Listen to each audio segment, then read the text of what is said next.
So we're ready to call the meeting order, so let's call it order at 1:07, and we'll begin with a moment of reflection, please.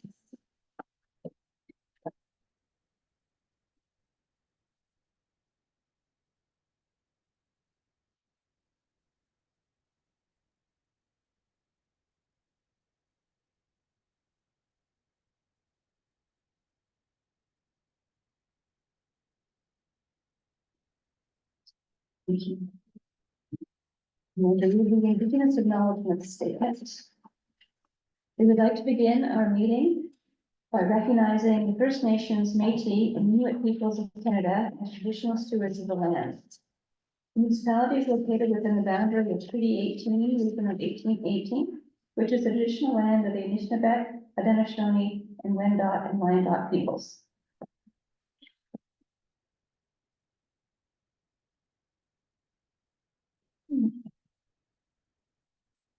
So we have the agenda before us today. Any changes or additions to the agenda? Yes, seeing then, have a mover and a seconder that they be approved. Carol? And seconder, Joanne? Thank you. All in favor? Great, that's good. Are there any declarations of particular interest? Seeing that. We have a series of reports to receive, which includes the draft action plan for 2024, the accessibility feasibility report, CEO service update for April, Q4 balance report, Q1 balance report, and 2023 year in review. We have a mover and seconder to receive those. Julia and Sean. All in favor? Great, that's good. Thank you. For previous minutes, we have a whole series of them, and I believe they're on the agenda again, because even though we dealt with them in February, we're actually not in a board meeting at the time, so we have to deal with them again. We weren't in the board meeting? We were in a committee of the whole, Right. which we've never done before. We've had committee meetings and had a few people show up to deal with something, but the whole board came. So suddenly we had quorum, and it really kind of it confused us, right? We weren't sure, are we thinking we were boards, we did board stuff, we really weren't. So now we have to come back and do them. That's why these are here. I should have caught that maybe. I'll move to approve. Well, I did, Yeah. I did setting it up. So if you'll move it, Sean, is that what you? Okay, I'll second. thank you, and Joanne. All in favor? Is this all the minutes or just the, I was doing all the ones listed, so it's January 18th. because I had a comment on the March ones. Yes, go ahead. I find my, Sorry. so, Oh, yes, because, yeah, so the strategic plan pillar hubs, the F-2. We said, that this work should be completed. Okay, then the next one was a working group meeting to discuss further was established at the end of this meeting, but we didn't really do that. we didn't, that's true. I think we talked about doing it, but didn't do anything about it. So we should probably strike that. I would just say take that line. Yes, yeah, it's just one line. I don't have these in front of me. Okay, so we're amending the minutes under, what was the item again? 5.2, 5 F2, the very last line at the very bottom, that reference that a working group was going to meet. Okay, we'll remove that. The March 21st. And then I don't know on, what was this one? F3, number 6.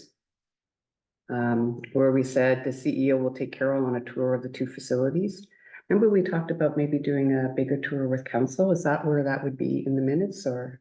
I don't know, I don't remember that kind of discussion. We had a discussion, I don't think anything, we didn't make a decision because I think we were trying to figure out what's the, not that it's not a good idea, but just is that the right forum and what to talk about at that time, so I think we just didn't make a decision. Okay, yeah. Yeah, but I think having you do a full tour is from the priority. Yes, yeah, I agree. No, it's just that we didn't reflect that discussion anywhere in the minutes, and I didn't know if we wanted to, or if we just wanted to leave it with me during the tour. Let's just leave it with you. Okay, I'm good with that. I can add to that too, if you want. There is appetite too from my colleagues, they're your counterparts, there is appetite to participate as well. So to come on the deep dive tour, so. So do we want to put that in the minutes then and get recognition for, Or do we make it a suggestion this meeting? could do that. We can make a recommendation here, because it wouldn't count last minute. I think it'll come up in some of the items we talked about. Just, I did run by, like two of my counterparts, and they're definitely interested in participating if you're doing the walkabout. Which is We could good. do it regardless. Yep. Yeah, I don't even think we would need like a formal motion No, or record in the minutes. We'll just, okay, so I'm good with just leaving. I just wondered where that part of the discussion was, and then that was it. okay, so that's good. I'm gonna separate the March 21st from the rest of this motion then. So this is a motion to approve the January 18th, the February 5th e-poll, and the February 15th minutes. So let's go all in favor of those. That's carried. Now let's do a second motion regarding the March 21st ones, and it would be as amended. And have a move on a seconder. Okay. Marie moved and Carol seconded. Any further discussion on those minutes? Okay, all in favor? Okay.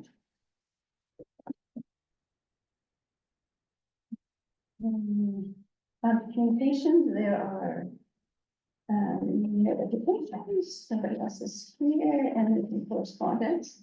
So we're on to our action planning agenda. And the first one is a presentation by Mary Dodge, our manager of community engagement. Good. and I just need one moment. I'll pull up Mary's slides. Familiar.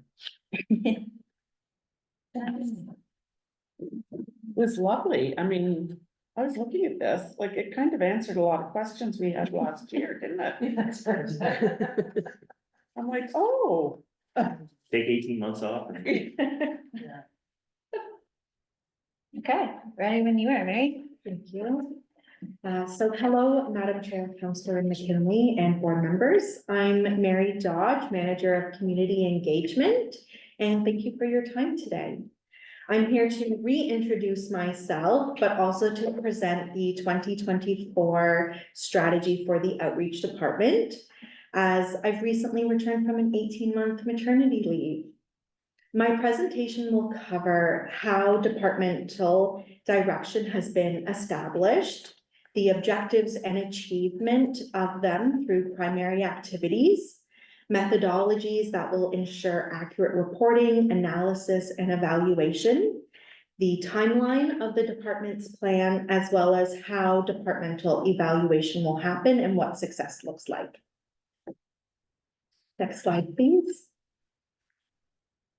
As you might know, so I've recently returned from a leave. So implementing a strategy is critical to ensure that the department is effective and efficient in achievement. This departmental strategy is based on the findings from the 2022 to 2026 strategic planning phase 1 listening phase. And so I've provided that document for you. This document was published on November 18th in 2021. So throughout this phase of the plan, we executed a series of public engagement activities and the information gathered, also known as public knowledge. From these conversations, it revealed the public and private aspirations of the community and key community organizations. From here, specific issues and actions that our community is interested in seeing were addressed and organized into themes, with BMPL identifying potential areas of opportunity to facilitate community aspiration realization.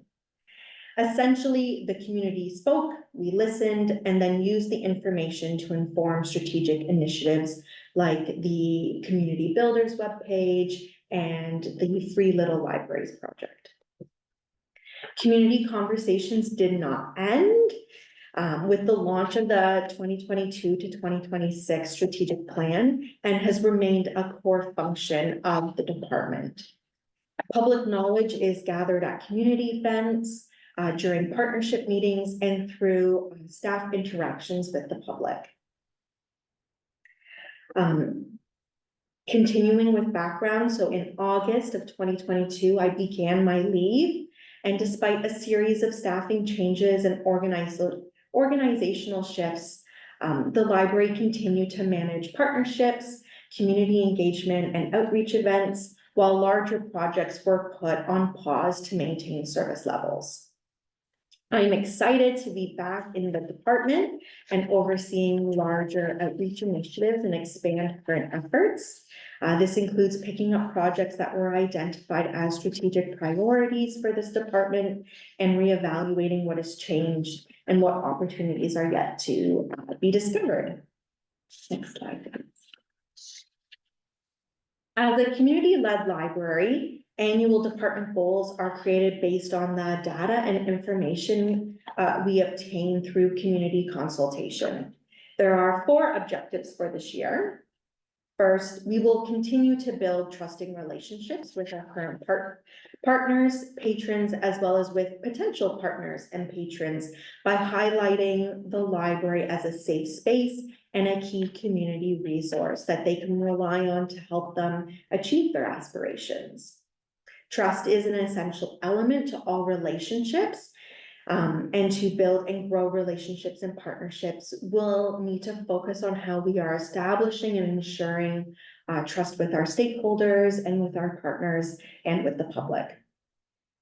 Secondly, we want to keep being public knowledge experts by gathering information to rejuvenate our GLAM, our gallery, library, archive, and museum services and resources. The library's expertise in public knowledge helps to embed us as an essential part of our community's social fabric. Public knowledge is obtained through every interaction with the public, both in branch and during outreach, with each staff member being proficient in and contributing to the organization's expertise. Next, we want to raise awareness of the empowering GLAM services and resources that are available to current and potential partners and community members. Having access to services and resources is one thing, but knowing how they can help you achieve your aspirations is another. And then interacting and engaging with them is when services and resources become transformational. We want to connect with people in a way that shows them the empowering and transformational impact of their GLAM. Finally, we want to break down real and perceived barriers to GLAM access through exciting avenues for participation. This will provide an opportunity for new partners, new stakeholders, and non-GLAM users to freely interact with and experience GLAM services and resources. Breaking down barriers will ensure that everyone feels welcome and connected to their Blue Mountains Public Library plan. Next slide, please. Departmental objectives will be achieved through the lens of 3 primary activities: connect, explore, and create. The primary activities highlight the operational approach to objective achievement. Outreach will connect by visiting established partners and organizations, ensuring that relationships are strong and thriving. We will attend community events, promote GLAM values, services, and resources through connections, and reach new partners and patrons. Community engagement activities completed in branch, online, or at community events will focus on exploring Blue Mountains Public Library GLAM services and resources. Community conversations will continue to be a core function of outreach as a foundational way of establishing public knowledge, with the department exploring community ideas and input for best action. The department will create and collaborate with the library team to identify and update our GLAM wows or ways of working. I want to know what that was. I was gonna ask that. to ensure that how we do things at the library matches the need and aspirations of our community. Creative solutions to removing both real and perceived systematic barriers will ensure community connection and safety. As well, outreach programs and services will be created to inspire user interaction with the library and identify gaps in community services, resources, and learning that the library has the potential to fill. Next slide, please. So our timeline of operational movement is a bit exciting because it typically requires a blended approach to executing the primary activities, as they don't typically occur linearly or independently of each other. So this means that connecting, exploring, and creating are sometimes happening all at the same time and even in the same interaction. With the approval and acceptance of the outreach department strategy, our first course of action will be to connect with our current partners, if we haven't already, and to seek connections with other key community partners identified in the listening phase of strategic planning and stored public knowledge. Approaching summer, we will ramp up community engagement activities, consultation, and attending community events, as it's also the prime time for community members to gather and connect in public spaces outside of the library. Approaching fall, the department will continue providing programs, will be incorporating public knowledge gathered from activities and consultation to fill any gaps. We'll work with the library team to remove barriers to access and update any ways of working or WOWs that would help the community be empowered by Blue Mountains Public Library services and resources. Evaluation and reflection, although it will naturally happen during and after each outreach event and activity, will be officially conducted in the late fall, with analysis complete in November to plan for the following year. In a similar style of analysis that occurred in the listening phase of strategic planning, outlined in the document, public knowledge will be analyzed into themes and compared with previous findings to identify trends and accomplishments. Community conversations will then focus on ensuring that information gathered is accurate and will continue to explore ways of achieving community aspirations. Next slide, please. The department currently utilizes both quantitative and qualitative methodologies to better inform the department. We update our public knowledge expertise and ensure that an outcomes-based approach is used to evaluate our success. Quantitative methods will focus on statistics, such as the number of community members who attended an outreach event, the number of events outreach attended and completed, statistics gathered from community engagement. So that would be the types of activities and if there's any data gathered from that, and statistics from feedback and surveys. Qualitative methods will continue to utilize both the Harwood Institute for Public Innovation and the community-led libraries approaches that we use to conduct community consultation during strategic planning. And this will guide the department and the library to build a shared path forward with our community and to embed itself into the social fabric. Next slide, please. Even though the department had to adapt, such as through maternity leave and even through other major events such as like COVID, the library team has created impact in our community story, where one act of connection has led to positive change in our community, with community aspiration being achieved through empowered library services and resources. This simplistic diagram details one area of outreach and how it has a ripple effect of positive change and impact, like a stone thrown into a lake. The department will continue to build on this diagram to reflect the continuation of ripples that happens when community members experience empowerment through Blue Mountains Public Library services and resources. In turn, this will tell our community's story of how together we were able to achieve community aspirations, with BMPL embedded into this very story. Next slide, please. In summary, the strategy for the outreach department is to continue on our community's path forward. So our community story is one of aspirational hope and empowerment, with Blue Mountains Public Library embedded into the social fabric of our community story. Thank you. Open for questions.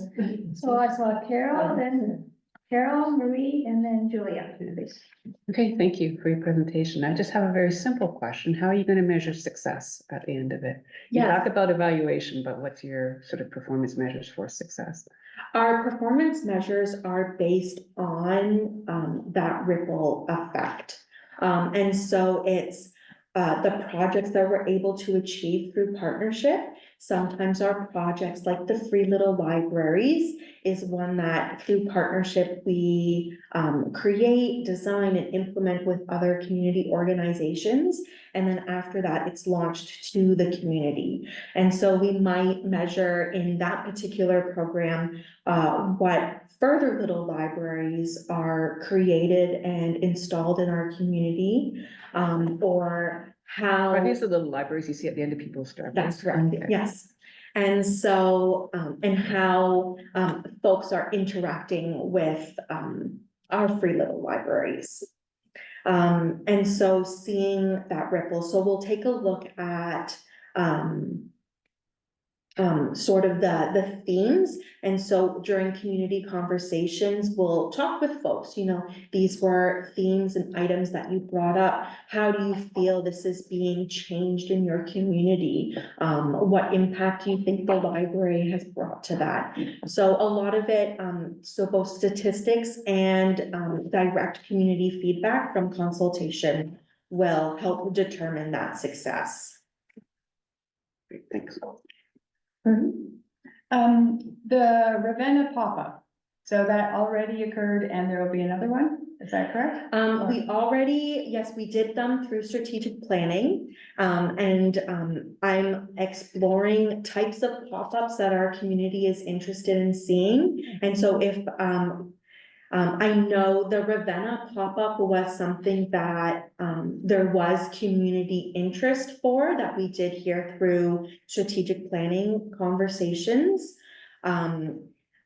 I don't believe in terms of attendance that it got the snowball effect that the community had anticipated, but I'm more than happy to re-explore that. Because I was thinking that, I don't know exactly what it included, but I'm guessing it was like you take a scanner and you can have people check things out, okay? So I'm guessing you took some popular new release books and some of the Library of Things? Yeah, absolutely. I also had other departments join me, so we had drop-in tech help appointments with Ashley. We had several community engagement activities. I did some on Indigenous traditions. We did a lot of idea type of work, so like diversity, equity, and inclusion and accessibility type of activities. We had the museum come and share some artifacts and some, I believe they were doing some military history. So I'm going back to 2022. And so, yeah, there was lots of opportunity for communities members to come in and explore their glam on the spot at Ravenna Hall. And so, yeah. Awesome. Was that on one day? Sorry. No, we went every other week for a year. Oh, wow. Oh, wow. Yeah. Another place that you might consider, and maybe this, it's sort of a different demographic maybe, but on the border of the town of Blue Mountains is a development called Windfall. And they have a place called The Shed. So there's a hall that people can book if they have a party or a celebration or something. So maybe to pop in there, to have a pop up there, they have a really strong community on Facebook. So they could get the word out to each other. And maybe some of them just head towards Collingwood to use the library there. And if you did a pop-up and showed them, you know, a sampling of some of the books, some of the library things, give them some tech support, then that might entice them to come in this direction instead. Absolutely. I have visited Windfall, but not the Shed, so I'll reach out and see what partnerships we can do. Normally my pop-ups at Windfall have been right at the mailbox. And I've brought books and activities for the kids, and I've been right at the bus stop as the kids come out at school and connected with all of the families there, because there's a huge community of families there, so. Oh, awesome. Yeah, I'll absolutely go back. And two more quick questions. Is there, so to break down the barriers and get people who don't have the ability to access library services, when my kids were little, we lived near Midland and we delivered books on whatever. We checked out books for a lady who lived in an apartment. She was a shut-in, and it was a good example, good modeling for my two boys.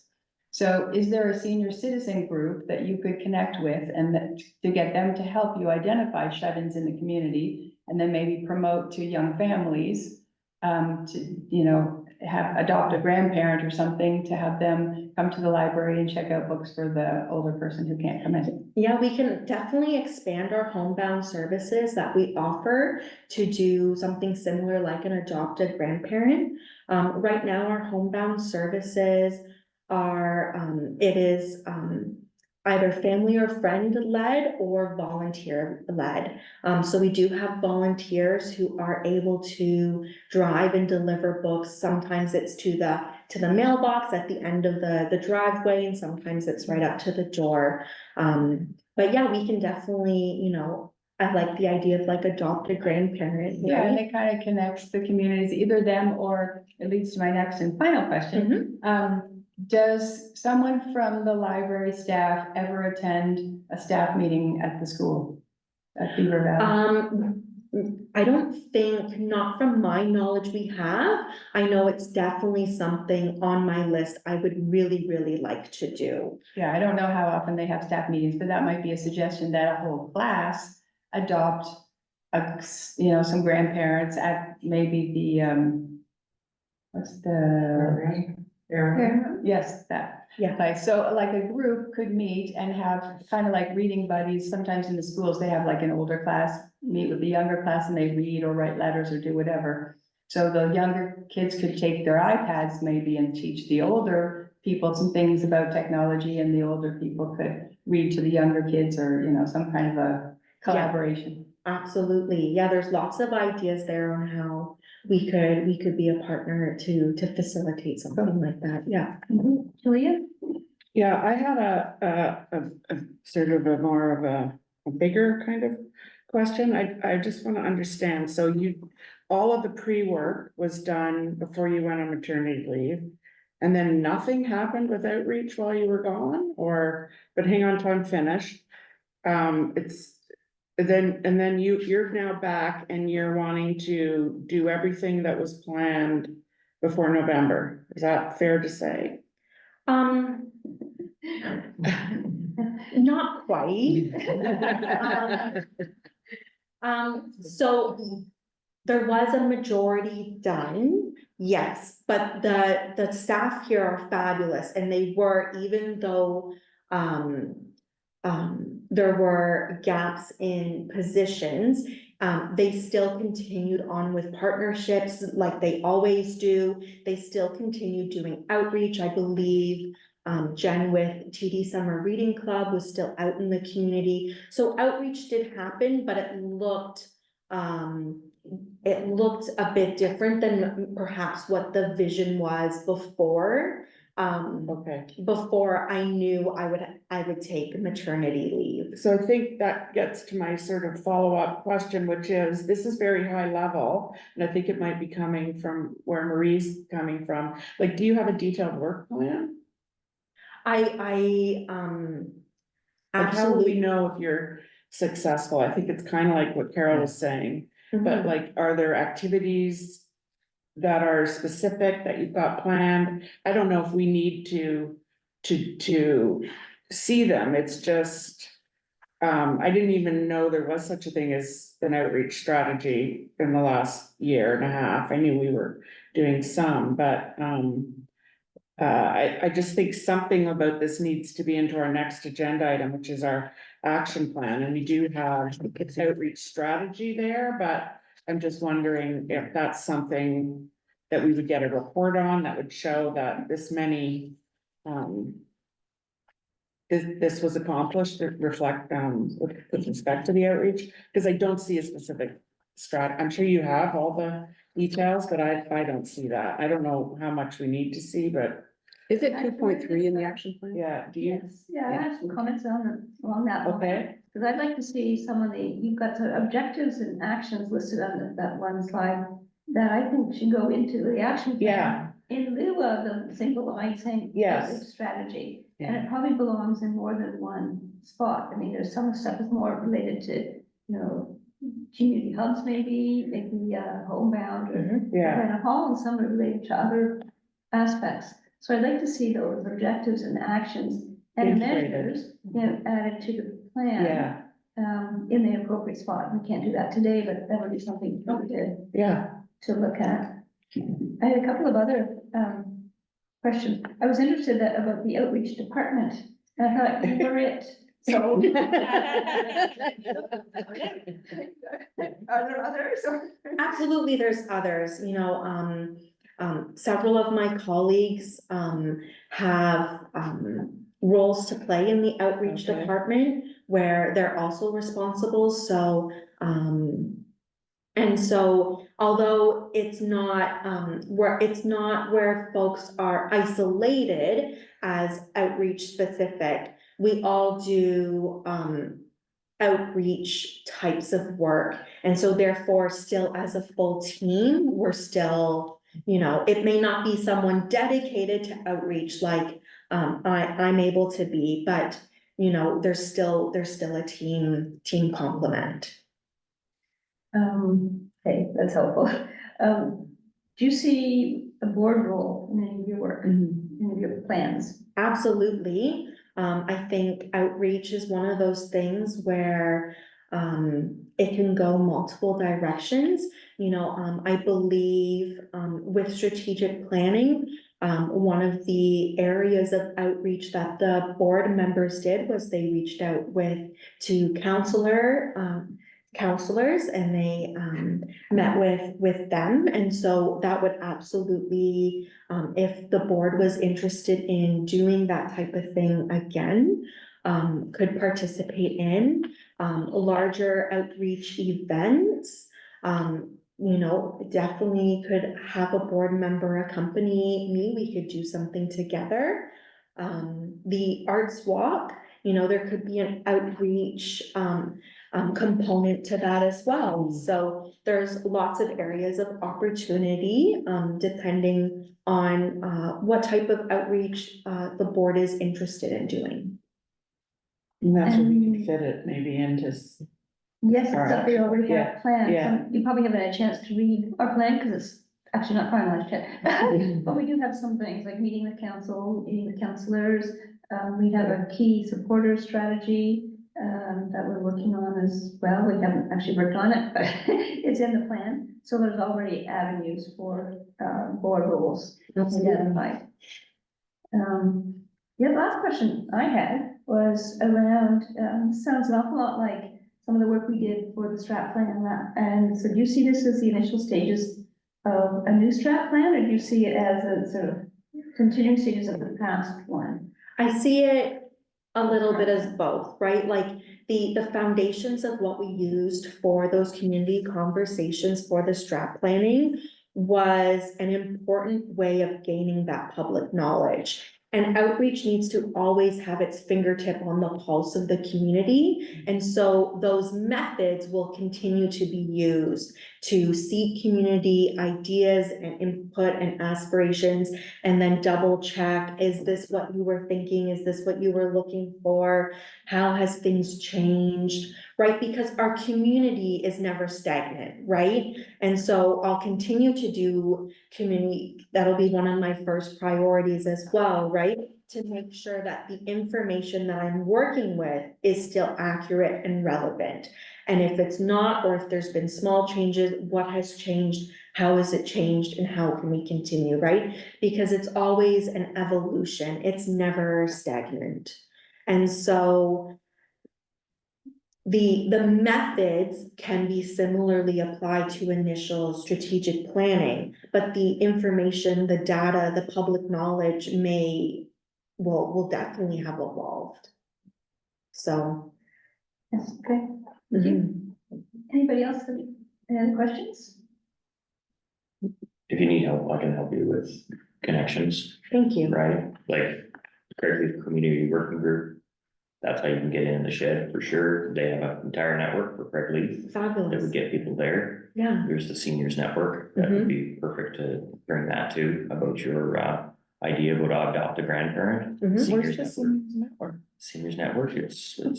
It's a townlet Oh, organization. Yeah, it's a Yeah. partnership with several organizations in the community that work really closely with seniors Yeah. to make sure that the community as a whole is able to meet the interests of our senior community. Yeah, so Can I ask you a question? Mary, can you just briefly touch on the Little Libraries project? And it made me think about it because, especially when you mentioned Ravenna, and I guess where I'm going with this is how we selected the locations and just maybe the purpose of the project, I guess, like a high level. Yeah, so the partnership with the Free Little Libraries is between Blue Mountains Public Library, BVO, the Thornbury Clarksburg Rotary Club, and the high school, the Meaford High School. And so together we sat down and discussed the size, the purpose. And so the library will be providing books for the Free Little Libraries.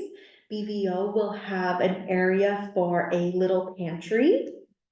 And this is going up in 5 areas in our community.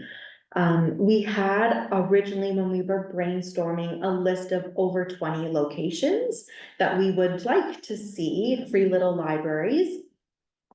But we narrowed it down to 5 as hopefully the first phase of it. did the Ravenna one get placed? I can't remember. I can't remember either. I don't have them on the top of my head, but I can look them up. I should know because I live there, but because Terry. I believe Ravenna is chosen. Yeah. I know there's one coming here. There's one coming at Morrow Park. There's one coming at Craigleaf Heritage Depot, and one, I believe, not quite at Bayview Park, but just on the trail side of BVO. where's Morrow Park? Is the The baseball baseball. Baseball. Okay, and why would there be one here? We talked about this, but I forgot. It was, there would be one here because it was a good spot. We were, wanting a spot where folks, even outside of library hours, could still have Okay. access, right? So for example, our migrant workers, part of our agricultural community, they often work, like most folks in agriculture, work very long hours, right? My husband's in agriculture, and the cows don't know it's a staff holiday. The cows don't know that it's 5 o'clock in quitting time, right? And so, even the crops don't, right? When it's harvest time, the getting's good. And so, we'll often see like our migrant workers here at like 7 o'clock in the morning and things like that, looking for Wi-Fi to connect back at home. And so we're just not able to provide 24-hour access to the library. And so it would be able to be, at least an access point. That's great. Yeah. So there's one, oh, sorry. Go ahead. You go and then I'll go after that. Okay, because I know that there's like a lending thing on a house on Russell, and then there's one on Clark, so those are the little libraries? Those are free little libraries. They are, Community. they are Oh, community yeah, driven. okay, so they're those- not library books that are. No, they're not. No, that's, people just extremely passionate about About books, it, yeah, which okay. is great, Which is yeah. great, yeah. Okay, So my question relates to the books, because you said it'll be library books. So are these library discards or are you gonna have some sort of checkout? They are, books that are on our, book sale card. So, they will be in good condition. We'll be looking for, popular items, books that we know the community would be interested in. It also, we will be accepting book donations as well for that too. Oh, you're gonna get No. overloaded. Yeah, fabulous. I can donate some. Excellent. And so we'll be curating those collections for all ages, so there'll be picture books in there, there'll be adult books, there'll be adult nonfiction, there'll be YA, so teen books in there. And then, the library's role will be checking in on those free little libraries, seeing what's going, what's coming, and then, curating for each community. And Beaver Valley, BVO will be handling of the food? Correct, so I might go and pick up if, there's a Yeah. need of some pantry items, but I think the idea is to, take some and give some, Oh, right? so we could, yeah, okay. Absolutely, yeah. Will it be clear who's running this project? Because we have some individual community ones. Mhm. I'm just making sure we get credit. Yeah, absolutely. And so the high school, students, designed and made and, painted the free little libraries in this partnership. And, we're currently working on signage, what signage would look like and where on the little houses they're going to go. So absolutely. Yeah. Just back to measurement, have you considered a way of getting feedback directly from people using them? Absolutely. So each little book will have like a little feedback bookmark and I'll go and collect them when I do a little rotation of items or just regularly check on the little libraries. Possibly a QR code on the sign. That's a great idea, yeah. Which is probably more. Yeah. Yeah, sorry. Yeah, for those who like that's to great. write it and then Yeah. a QR code for. I'll make sure to include you on June the 22nd in Ravenna. It's gonna be the 150th anniversary celebration for the Orange Lodge there. Okay, Museum staff are already planning to attend, so I'll make sure you have a spot set up in the hall and you can do what you're doing. thank you. Yeah, Yeah, that's fabulous, thank you. because I didn't know you did that. Good way to connect the dots. That's right. Sorry. So I think with the little libraries, it was kind of a surprise because the town said, oh, we're ready to install them, which leads me to was there other things you put into the works before you left that are coming soon or? Let me know. Yeah, there's lots in the works, I don't like being still. What is in the works? So, Community Builders webpage. The Can you community, speak to that? yes, There's been that some was a big confusion thing. and I haven't done a very good job explaining. You do a much better job. all right, so the Community Builders webpage was interest from the community we Yeah. heard during community conversations. All right, so during the strategic planning, and it is where folks in the community have skills or talents that they would like to share and teach others those skills and talents. So whether it's darning socks, whether it's this is how you check your tire tread or change a tire, right? Not everyone has, you know, immediate friends or family who are able to teach those types of skills. And so the community is interested in learning those things and interested in learning from people who have those skills. And so the library's role for the community builders will be to facilitate those connections. And so we will have a web page that will function like a directory where folks can sign up and register to be community builders and identify what skills they have they would like to share and teach others. Free? Yeah, absolutely free. Oh, And community members can connect with the library to say, hey, I'm interested in learning this skill, you know? So what would be another example? So another example would be homemaking skills or home renovation skills, right? You know, if you're doing a drywall installation and you're renovating for the first time, how do you make sure you don't get those screw pops? What are you looking for, right? There's people out there who know those tips and tricks that are willing to teach others that make a really big difference when you're learning for the first time. so two things come to mind. One, there's an inundation on social media of people doing stuff like that. So is this something that's still needed? And two, why would people be, I mean, I guess some people would, but won't others be promoting a business, which, is that okay, or is that not part of this community builders? You have to be willing to offer for free? I think some for-fee services could be okay, but it would have to be upright that there is a fee Okay. attached to this. So, you know, music lessons, for an example, Right. or tutoring, right? Those are definitely skills people might be interested in that may not have the opportunity to be,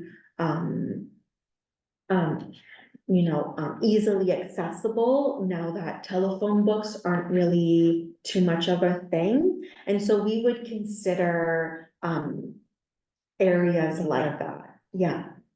Yeah, but it would be very upfront that it would be a skill. We would provide space for the community, builders and the community members to meet. We would ensure that, contact information is kept confidential, unless of course, after a first or a second meeting, you know, both folks are willing to share like their phone number and connect outside of library space. So there are a few rules and regulations that we're working on, as the program hasn't officially launched yet, and trying to see what appetite is again for it, yeah. So this is something we did ask about. Remember, it was on the plan and it Yes, never it's got on the plan done, for so the we're very next- happy to see Yeah. it's I back. think it's such a great idea. I have quite a bit of concern about the library suddenly becoming a promoter Etsy, yeah. of this business over that business, and having dealt with some of these in the past, part of the challenge is of any directory, is keeping it, fresh and current. So that, you know, there are some resource things, so, I think I'm also, I don't know if I'm understanding the role and certainly the act and our responsibility, but I think we have to be careful about things that may be paid services that we're promoting. So anyway, I feel that it would be great to have like a first kick, and here's the criteria, and for us to have, and maybe some more eyes looking at it and sort of, these are really tricky things.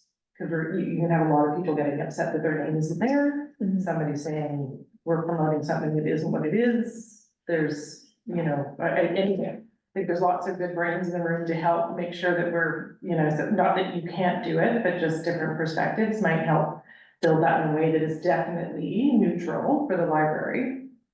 I like the idea of it's like the library skills that are available, but keeping it personally, I think my bias would be not to have any paid services at all. That if somebody I'll give tutoring session, And if from that, somebody wants to hire them, fine, but, you know, just sort of that. But anyway, just sort of. But then figure it, we'd have to get into screening or, you know. Well, yes, Yeah. exactly, all those criteria. So I would agree with Joanne in terms of, I'm just sort of thinking of your example of drywalling, so there's a whole bunch of safety issues around drywalling.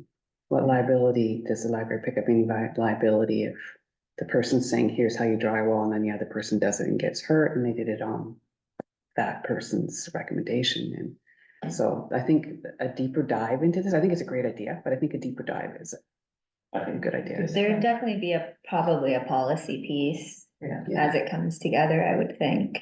And Yes. I attended a session where Hamilton Public Library was talking about this exact thing that they had done. And so we got to learn from their experience. Mhm. I'm sure you're already in touch with them, because I know you're aware of that Hamilton one.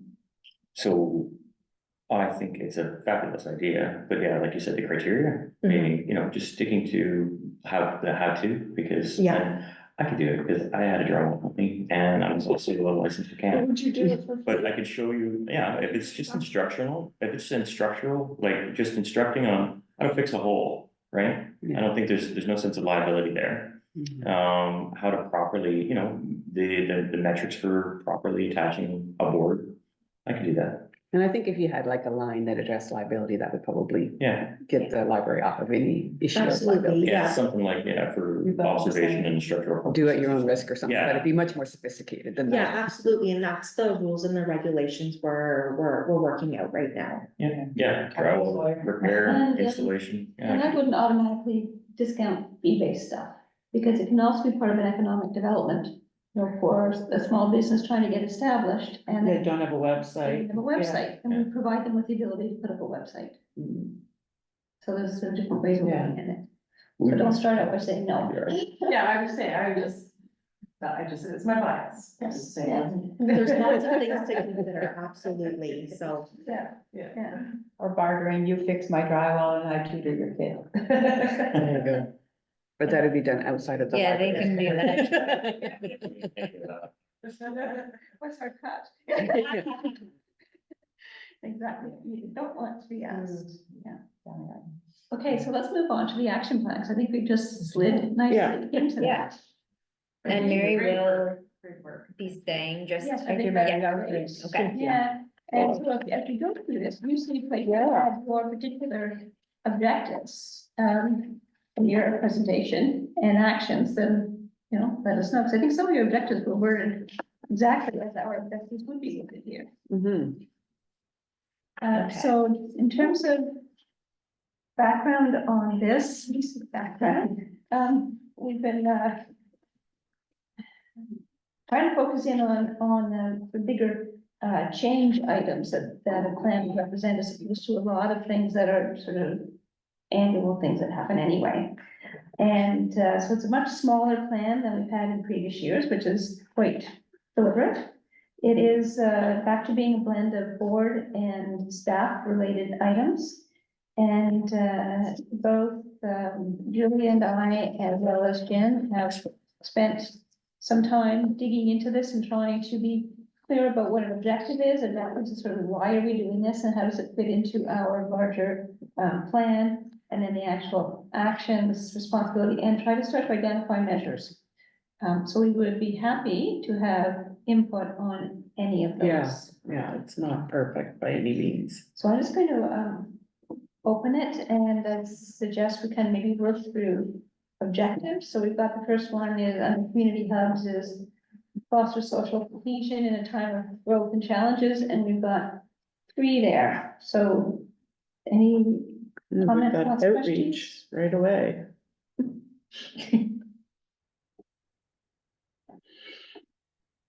I will mention that Mary was provided with. I don't know if I provided you with this one, but it was the version that went to the board in March. So Okay. you see some of it. Okay.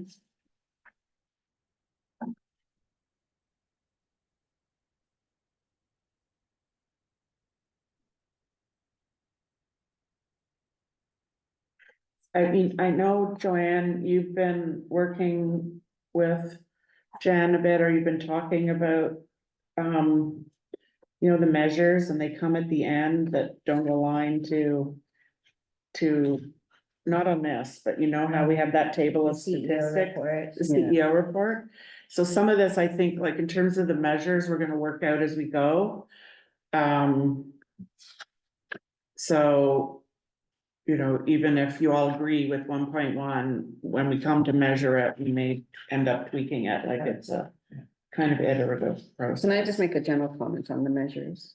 Yeah, So if you look at number of outreach efforts and annual programs, that's a good tangible, but is it the increase of? So if you do one, is that a success or is it an increase of 10%? Like just a number by itself means nothing. How about you comparing that increase but to we don't have a baseline, right? So maybe we need to start by, establishing a baseline? yeah, I think. I think where I struggle too, and you might be able to speak to this, Mary, is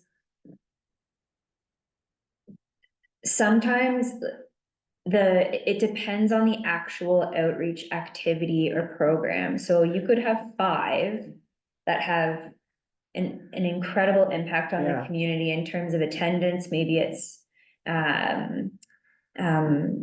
feedback or impact stories. Or you could do 20 and 2 people show up to Yeah, each and true. have a horrendous time or Yeah. feel like they weren't heard, those sorts of things. So I personally struggle a lot with measuring, This or is coming not up with uncommon. with a It's not measure. uncommon, because we're talking about in some states, like softer things that don't necessarily lend themselves, so. I think we just need to figure it out as we go, because I don't know if we can Yeah. decide, because you're absolutely right, like, is 20 the number or is 5 the number? So I'm a little bit hesitant to sort of do it as we go.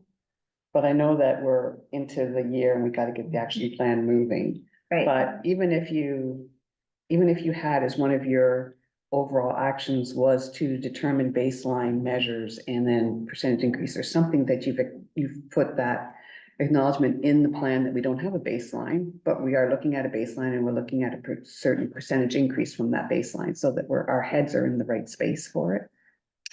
If that makes sense? Well, we don't know an increase is what we want necessarily either, right?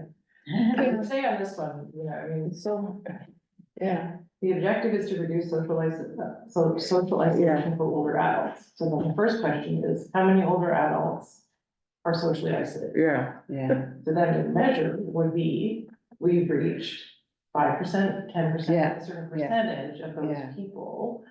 The programs are important, and because to your point, you can have 5 and reach 50 or 1 and reach whatever. yeah, So I think I'm just coming back to, if our true objective is about that socialized, I think we need to understand what that group of people is. yeah, that's a Or good an point. approximate, and I don't know if we know, I honestly don't know if we No. know. Which kind of, then it does come back to the benchmark, because there's a measure and then there's your goal, and so when you go to start put your goal down. That's when you really realize, because our goal is it 20 programs with 5 people each? It's actually the people that we're talking about. Yeah. So means of identifying, I don't know. isolated older adults and getting a number? Do we even know what the definition of that Yeah. is? Perhaps a I mean, I live connection, alone and I'm older, do I fit? perhaps a connection, like Sean mentioned, with the senior citizen group and ask for their input. I agree with what Jennifer is saying, and it needs to be tangible, and that's a good way to direct toward becoming tangible, but I also hear what Jennifer's saying in quality over quantity. So could we possibly include anecdotal feedback from affected members of the community? So that's your qualitative. That's, there was mention, I think it was Julia asked a question when Mary was presenting about how to report back on outreach initiatives, maybe it's annually. And we have done that in the form of a staff report before, so I don't know if this is an appropriate measure. In my original CEO action plan that I was working on, there were a few goals where the measure, I put staff report. I don't know if that's the right term to use, but it would essentially be a way to communicate both qualitative and quantitative, should you have it when you're putting the report together, but essentially it would be saying, you know, it might be hard to say whether or not we reduced a certain amount of isolation, but at least we could say, this is what we did to try and reach seniors who aren't using the library. So anecdotal And it could include comments from feedback. staff, but also from the community people, yeah. You're already connected to the seniors network though, right? Yeah. Yeah, okay. Yeah, I sit on it. Oh, okay. Well, yeah, you're back. Yeah. Okay. But I mean, Joanne, that's a really good point. We don't know how many older adults are socially isolated, so we need, I think. Maybe we change measure to say, establish a baseline of the number of. Older adults in our community who are, I mean, I would actually add in a number of How do you seniors. figure that? Yeah. I would simplify it by literally just. I would Has to give- be the number of seniors connected, like, so the number Yeah. of programs is important. Because it is the actions as well, but you know, fundamentally, we are the number of. One measure of the number of seniors connected with, and then, because it could be 5, and everybody go, well, that's a little crazy. But if the next thing is number of programs, like, oh, we offered 20, but we only reached 5, okay, next year we have to figure that out. Right?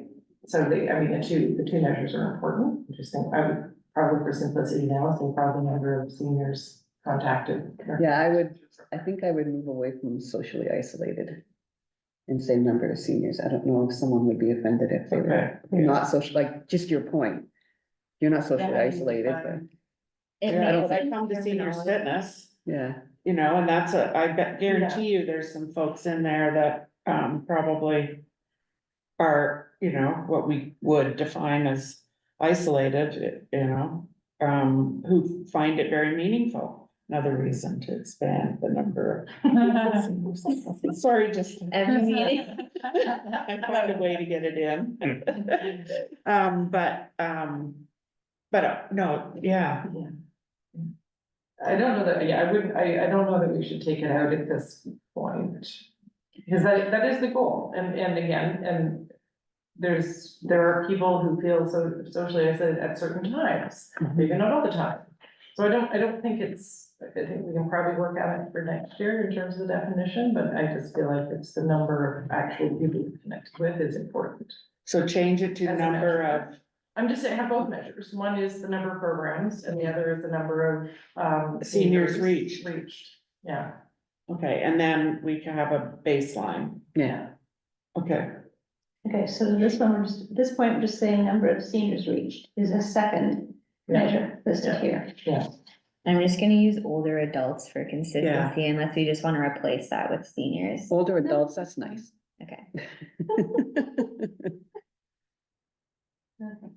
So let's move on to any comments around 1.2. So if we go back to the measures, the impact of participation.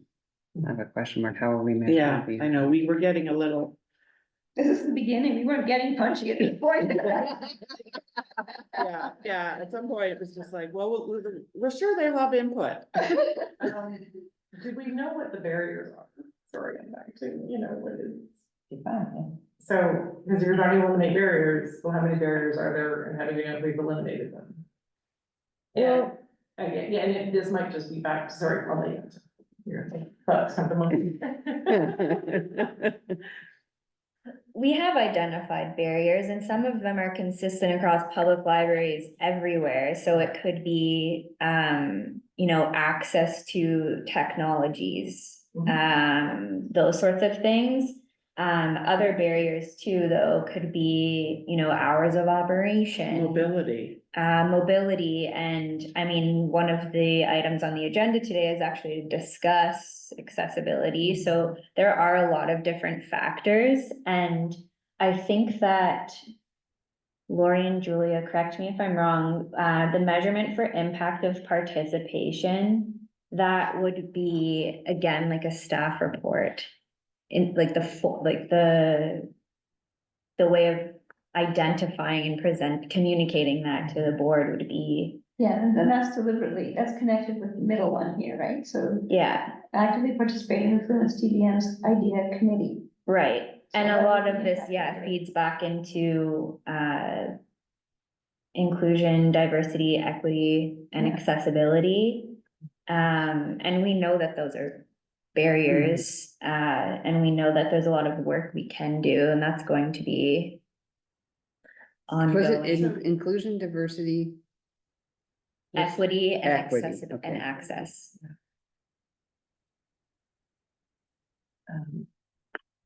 Something just came to mind and just escaped to my brain. Do we So want- I'm just wondering if we could speak to, barriers identified or,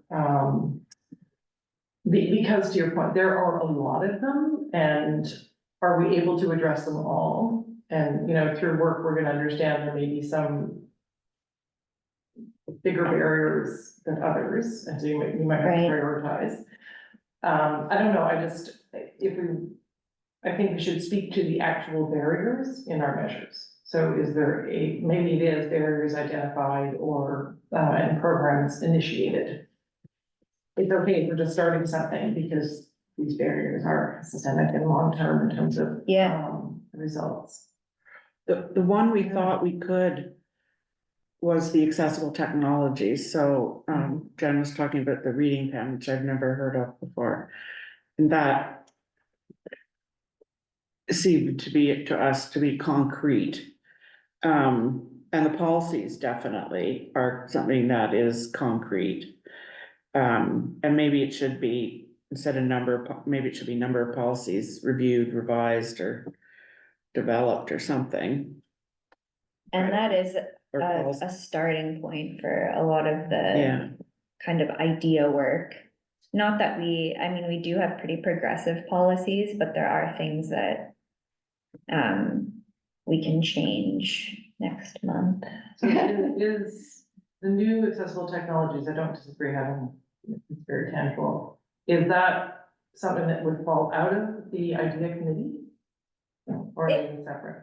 I would say it's separate. I mean, the topic of accessibility will come up in those discussions. And so I think what we've been talking about on that committee so far is the library plays a very important role in terms of like our work is rooted in education, it's rooted in public access.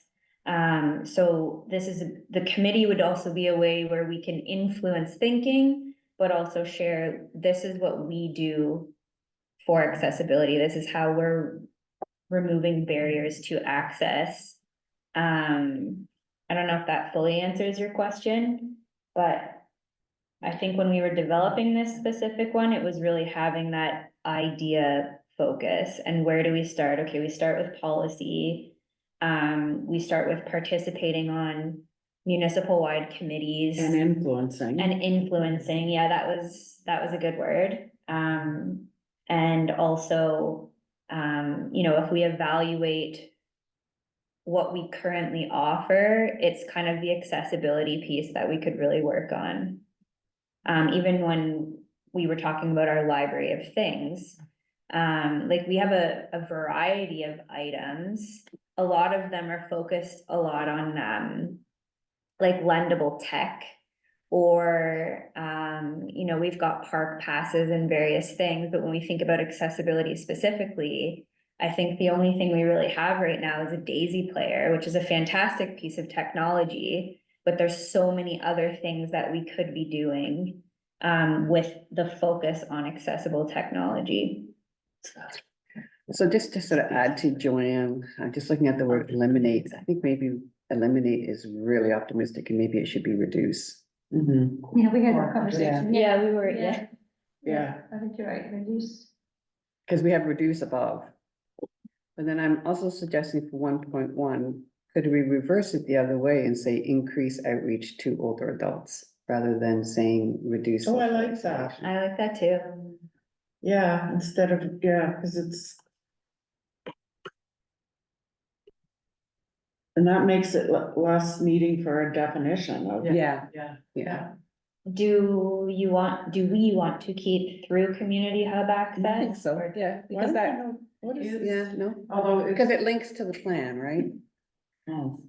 So is. We are under community hubs. No, but it can you have to. Well, actually, you don't have to repeat Yeah, it it's then. already there, It's yeah, already there, you don't have to repeat it in the Yeah. objective, because if it's under community hubs, yeah, then it's it already applies. aligned. Okay. yeah, Increase outreach Just, to older adults. yeah, to older adults. Okay. oh, love it.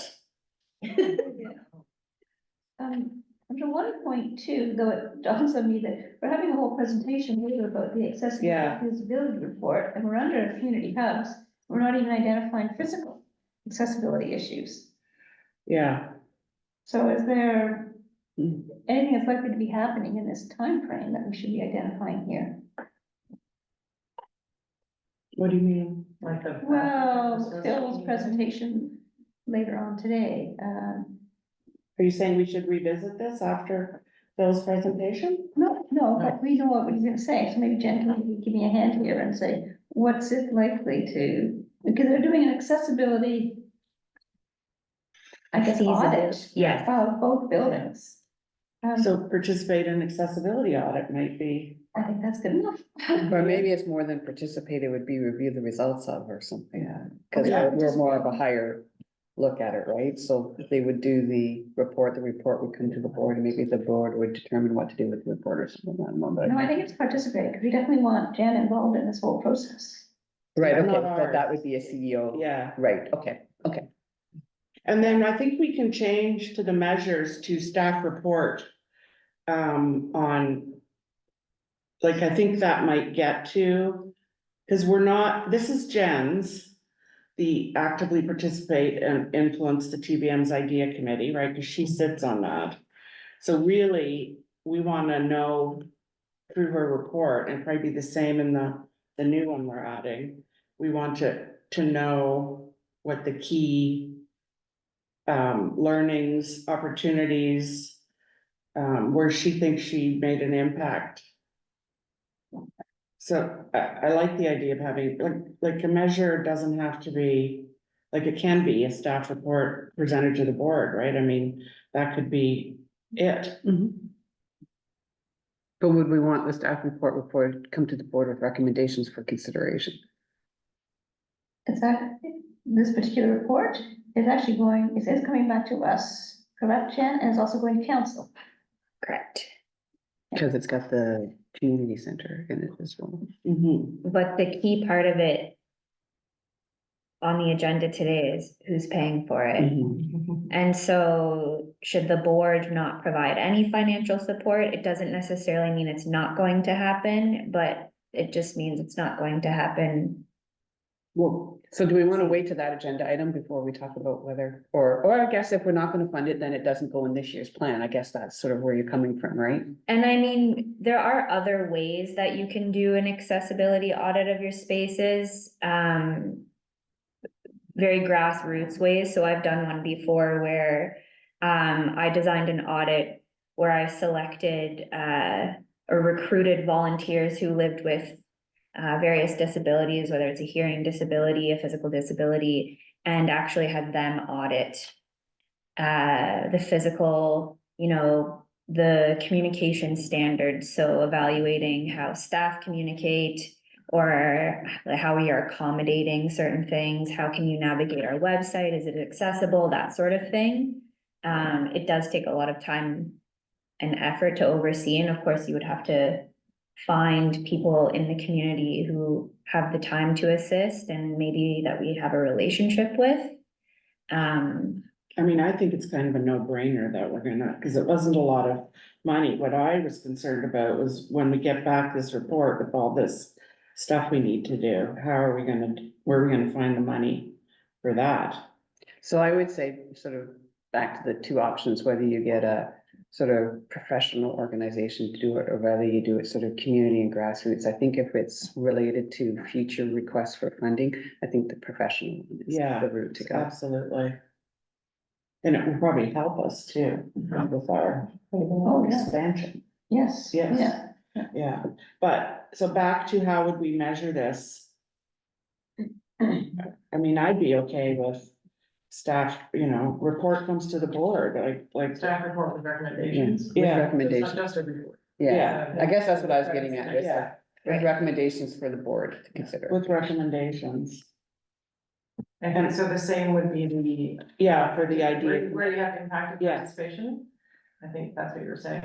Yeah, Yes. there, Staff report. same thing, yeah. Yeah. That's good.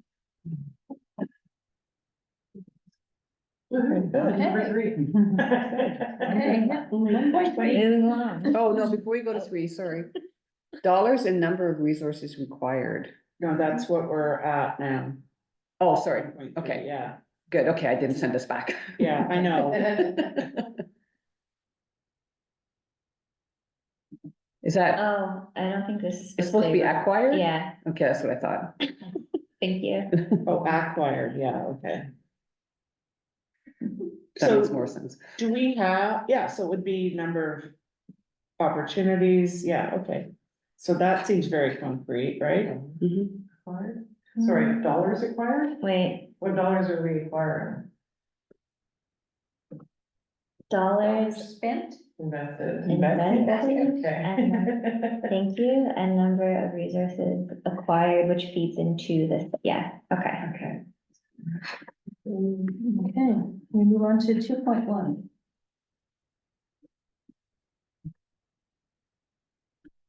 Yeah. So, Sean, Mhm. so the current space utilization was my idea because I can't imagine at some point council's not gonna say, well, how well are you using what you currently got? That was, repeatedly asked at the last one, right? Was it?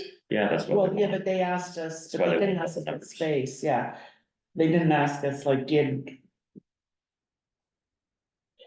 we don't know how much additional space we need, really. And to do that, we need to, I think, be able to say how well we're using what we've currently got at some point. I thought that had been indicated by an additional 10,000 square feet is what I had gathered from the And we've previous. done it at a very high level. Yeah, The high level is based on the number of people in, in growing population. What Yeah. we should have is a square foot basis. And the outline of the number of programs that we said, so right now we have these, the programs, we have 0 teen programs or. Yeah. Because, And certainly underrepresented for. and it should go alongside the latest, development charges, report that shows. That was done by a consultant that shows the trend for growth in the next 10 years. That's a 10-year term too, not 5. So does that answer your question or? Maybe, or should we just change it to update, because we did a study. But yes, that. Well, there's the original one, Before, there was the yeah. original one, and then we updated it, this is the 2022 update. That was done this, That one I haven't seen. I've seen that one. I don't believe I knew This is there for was you, a my dear. 2022. Thank you. and that, when I was just glancing through it to see whether it Oh, says, the yeah. library has recently configured in this way and that way in order to maximize the space here, here's our continued problem. Mhm. Yeah, But I think a lot of it is done, is there. okay, so we just need to tweak it to see what else has happened since And it's- 2022 when nobody was even in the Can building. you put that in as part of the board package or so that? We, Have you guys all seen it? No, I think we Yeah. saw that, but that was at an original, But I Yeah. wanted, because I asked that this be done for the new board, Yeah. and have you seen the 2022 update? Yeah. And I think it's. So to I be read it on- first and then I saw the other one and I got all confused, but. we then I- saw it at the schoolhouse, Yes. Did we? Um, I forgot. I think. Feels like an age ago. Yeah. I also asked it be added to the legacy documents on the website, Hmm. so I'm not sure whether it's there, but it I'll don't make a beg the note to question check. is, does that need to be updated again? But I kind of doubt, we're only talking about like probably a year and a half since that was done. The windows. Right, but there were hardly anybody was coming in then, right? Like, things like people keep hounding for additional seniors exercise classes. Well, I mean, 2022. No, but I it's guess a that real was need. still pandemic-ish. But it's an update to the one that was done before COVID. I think. So these are, Okay. I don't think you should assume that's a COVID document. Jen should still review it and see if there's Oh, a need absolutely. to update it, because I betcha there's been more requests, right? We've also started to track how many times we've had to decline Brilliant. requests to use one of our rooms. Oh. And we're including staff as well, if staff want to go use one of our spaces for programming That's or whatever excellent, yeah. else, and they don't have access to it, so we just started tracking that this week. Great. That'll definitely add to the gaps. And wait list Yeah. for programs. Great idea. And you have now the sheets which we're ensuring are filled out for all the people. I mean, I'm not just being manipulative here, I'm being honest. Single book. That the seniors, we taking attendance, because used to be nobody signed in because nobody cared, right?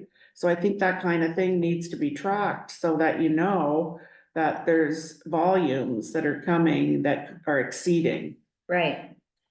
We do report on statistics after each program.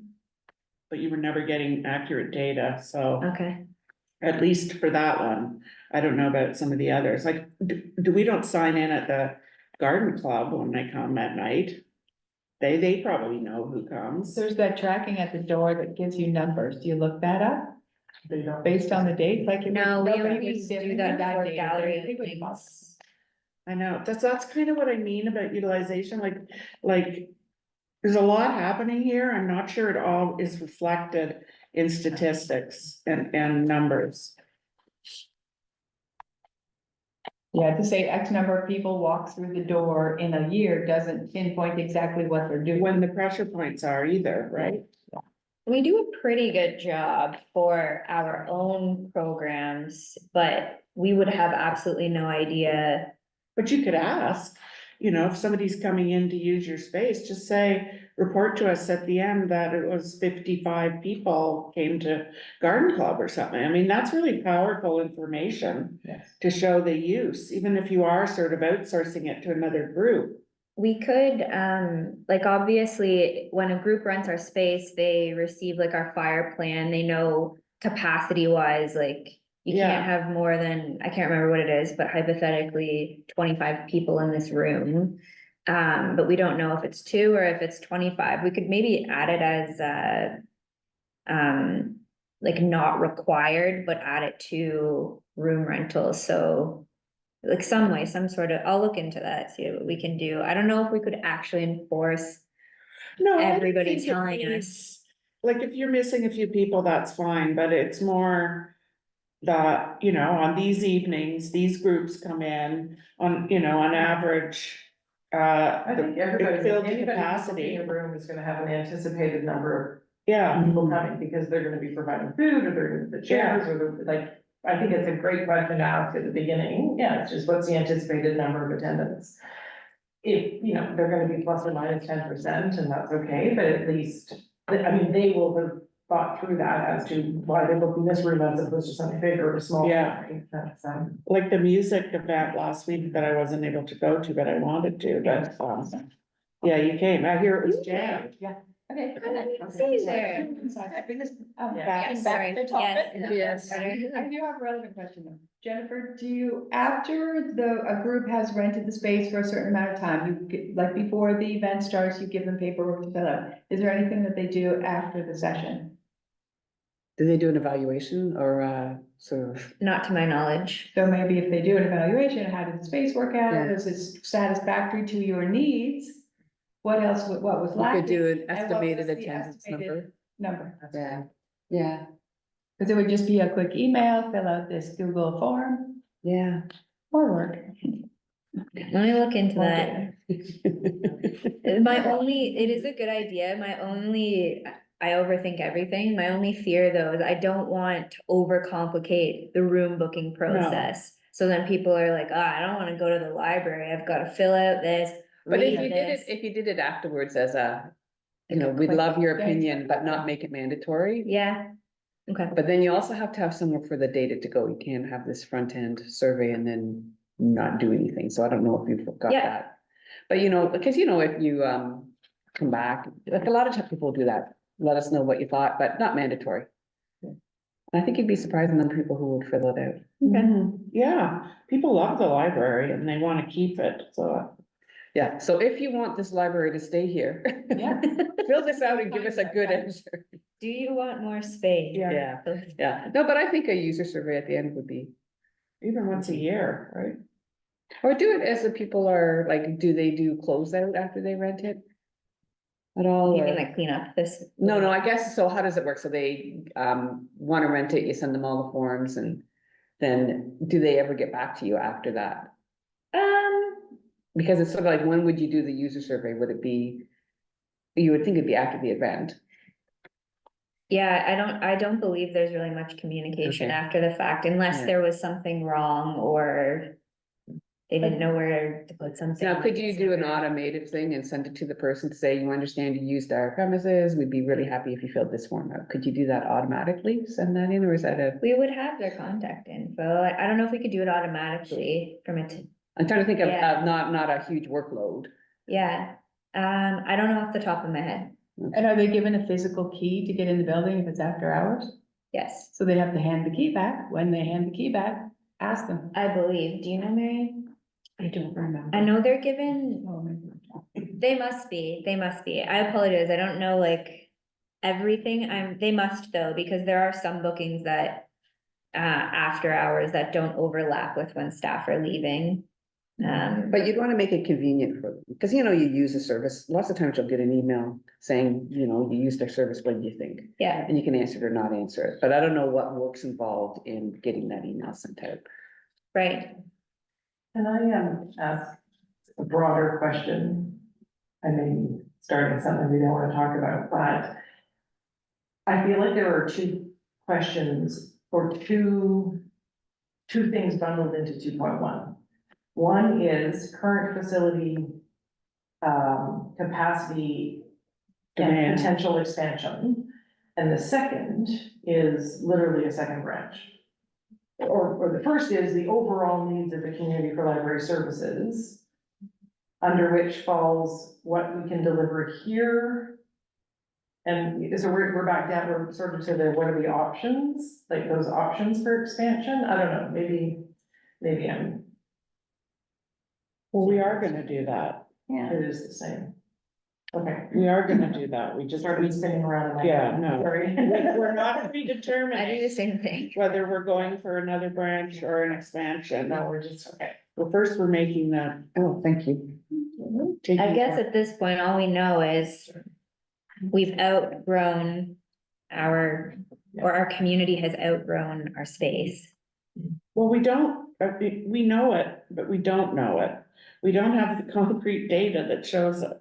Right, That's what I'm well, we saying. know it, but yeah, Yeah, yeah, so I think updating that or reviewing it would be great, and then, Yes, and that's what 2.1 Yeah. item Yeah. action Yeah. is trying to say. And then the second one is that once we have that information, we're presenting a report to council and other key partners, so that should actually be board, and the CEO belongs with the third one down there. mhm. So what does council support look like? On what? Which Like, one? is it council says yes, we like, how do you measure? I don't know what. Mhm. To me, that just seems very vague. Council supports Well, expansion. they'll actually come out and say, we don't support. Okay, this." okay, so that's a formal thing. Yeah. Because they did that to us the first time we went, and we were quite surprised.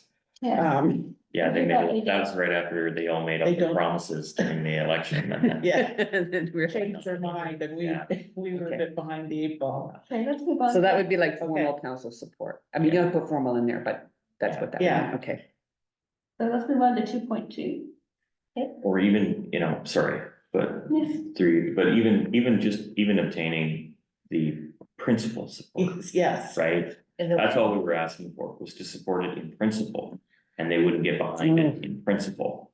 So just so you're up to speed on how Yeah. that went, except for me, I'm the one. Yeah, sorry.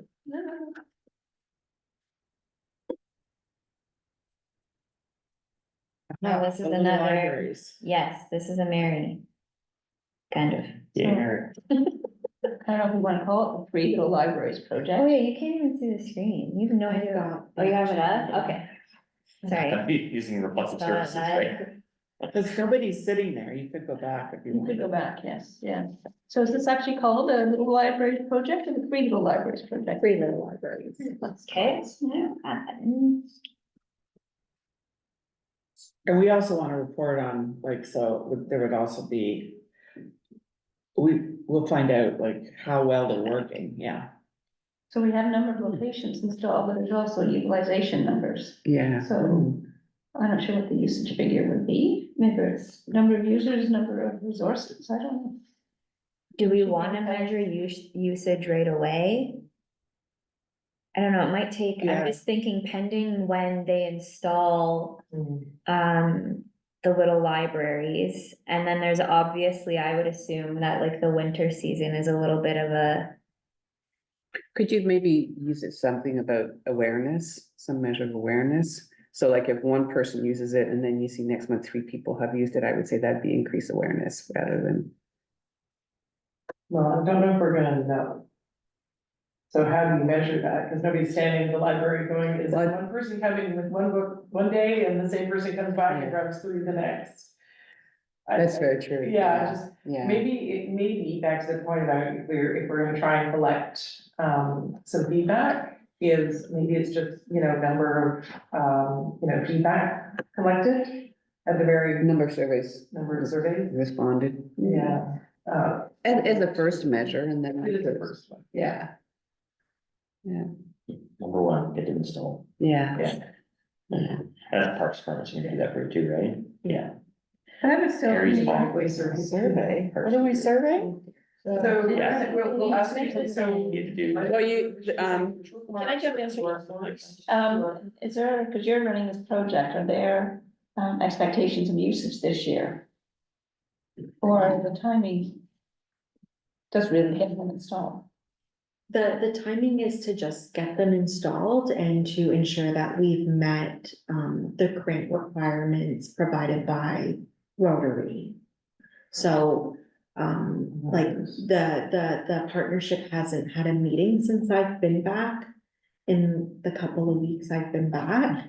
Okay, let's leave it with number of locations installed and get rid of the survey right now. Yeah, And then we know we want usage figures, but we have no idea what they might be at this stage or any Yeah. this year. And then if we keep with sort of just the number, if we do have information on usage, that's just a bonus then.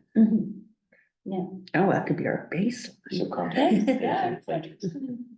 Yeah. Okay, and 2.3 is this is an area where I'm expecting Mary, he'll be able to, rather than have a generic piece like that, is pulling out from your report today. So I expect that yellow highlighter to get replaced.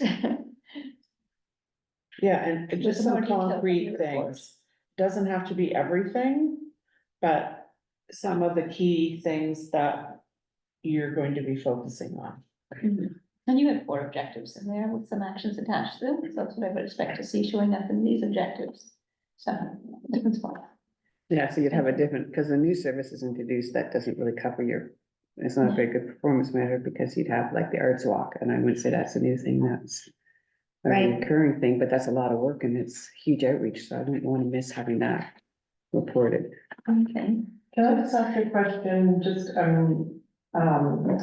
making sure this doesn't overlap with with the first one about outreach?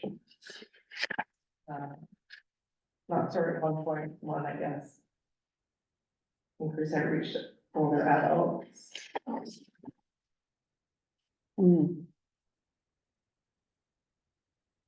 Yeah, So in my mind, the first one is about bringing people into the space. right, because it's community hubs. Because it's community hubs, and so perhaps, so, and again, so just the outreach to older adults would fall under 2.3, I guess. And I don't know, I'm not sure where you capture, because now you're gonna capture the same activity in 2 potential places. well, and do we actually think the first one is about a hub, or is it about like outside? because there's a whole. There's develop multi-use spaces and provide outreach services, so does that. Thing we have under 1.1 is actually belong under 2.1, so it's not so much about. Bringing people into this building. Mhm. Yeah. It has to get. Yeah. Yeah, But I think your question is valid. I mean, there's outreach stuff sprinkled in a few different spots, and we've overlapped with your report. We Yeah. didn't know about your report until this board agenda came out. So if part of this is about older adults and engagement of older adults with library services, then this would be increasing, access for older adults, and that comes down to the events for older adults to safely gather and engage. That's physically here in the building. And then the outreach just falls underneath the activities, so it would be, the older adults are included in the programs that you're doing. Which is true. but then your actions are provide outreach, right?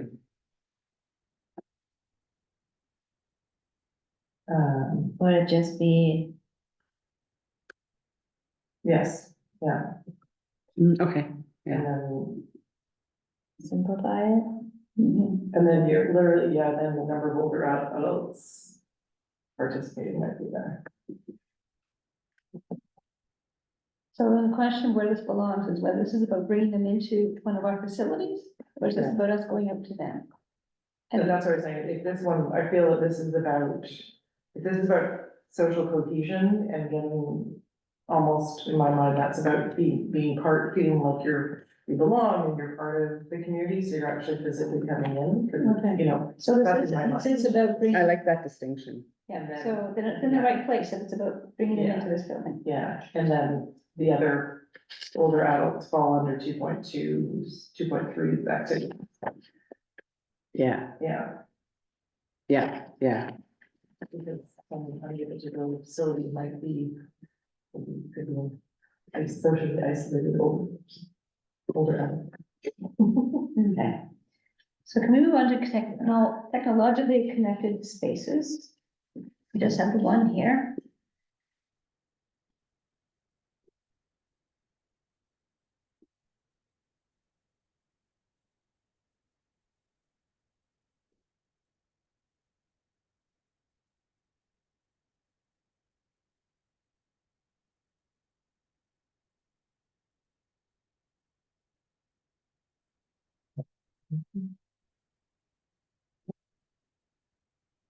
And this is well underway, right?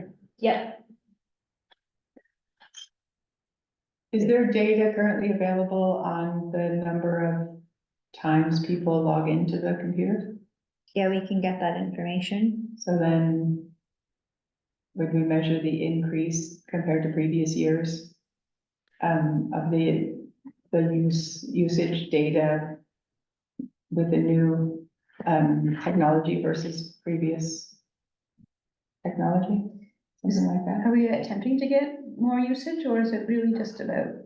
I think it's more about end of life replacement, but also we're moving forward with like a full PC where you could do a little more than you can with Userful. So it'll have like Microsoft Office, which I don't believe are Userful computers. Like Userful is the basic. Like you can access the internet, download documents, but it's not like using an actual full functioning PC. There'll be some limitations just with software that we install to protect privacy and whatever else, and but yeah, it's mostly just updating the technology. We may have feedback that we can report on from people using the computers. Because you won't necessarily have an increase, because a lot of people just pull out their phone and use the phone. Are you Yeah, also I- introducing new software? Like not, what's the word? It's a software like front-end software. Yes, but the software functions similarly to Userful in the sense that you have to accept our policy before you can use the computer. And then, but there's still other, it's very similar. It's just like a management. Oh, but Software. you're not adding, you got Word, but you're adding Microsoft 365, or what is it? Is there useful software to the end user that we're adding that's different? Yes, and it's just standard Office products, Which they don't have access to now. correct? So are you just wanting to be more clear? So PC computers with Microsoft Office?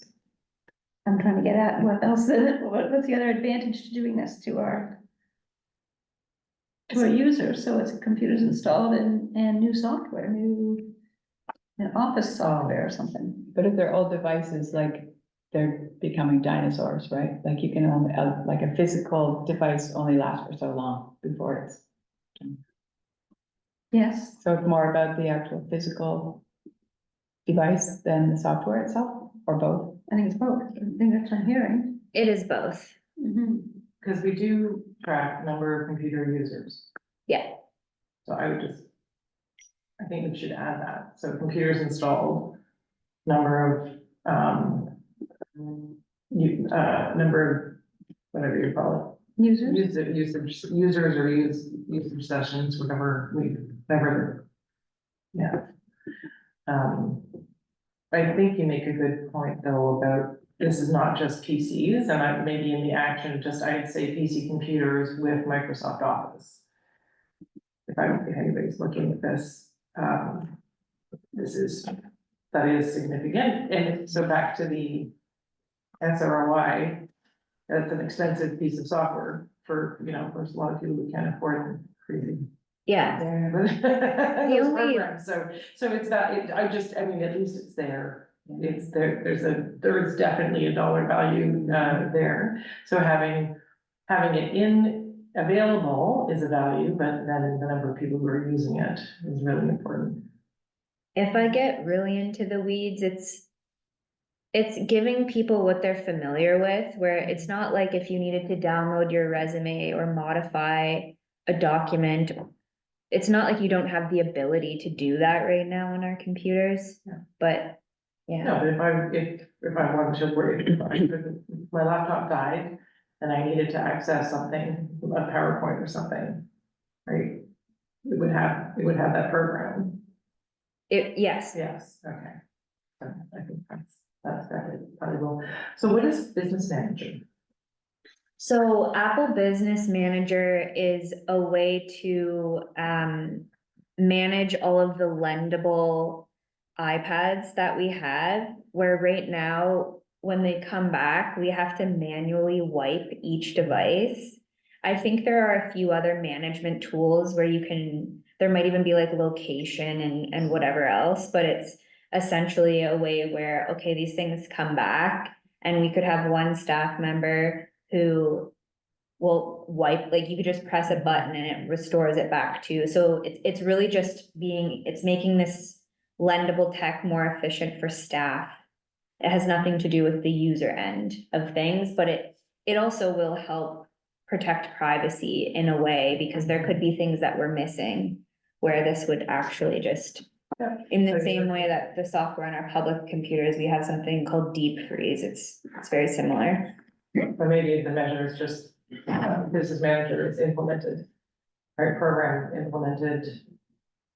Yeah, Oh, eventually, is it done? Yes, it's done. And the reason this is on the action plan is because it's one of the few things, I mean, I don't mean that critically, but under providing technologically connected spaces, it's something concrete that we're doing that we think is good, and it's gonna, yeah. well, and it would Yeah. eventually get to a place where if there's a high demand for lendable tech, we might not be able on our own to manage lending out 25 iPads, but if we actually have this software that can Yeah. take the staff oversight piece away, then, I Yeah. mean, there's other factors too, but That's actually a big one. Mhm. again, you might put it in the action statement, implement Apple Business for iPads in order to increase Yeah. access or Efficiency. efficiency. There you go. Yeah, Lending. lending efficiency. Yeah. Yeah, that's good. Yeah. Okay. Yeah. Good help. I have, I want to do a time check here. Yeah, what time is? What time do we have Phil sort of lined up for? And- I've just been giving him updates, so, oh. I gave him 2:30 as an estimate, but then before that I said we're running behind and. He might not be available right at 3. Do you want, I may be able to answer a lot of questions. We've kind of been going back and forth, but I could.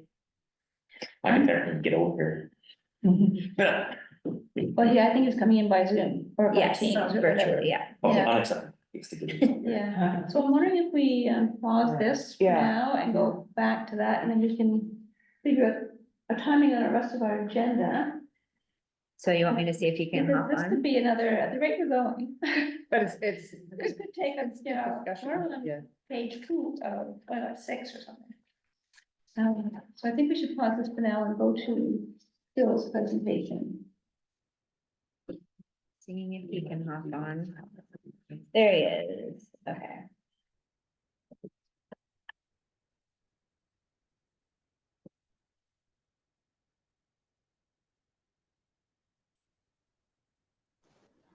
Oh, hello?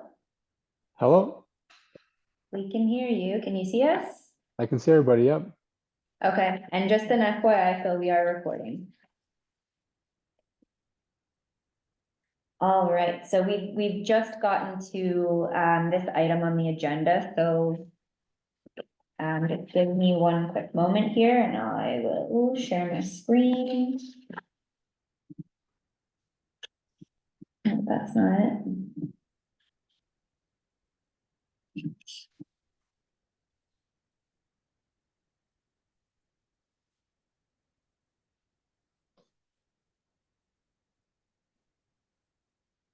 Okay. You just have to scroll down to the report.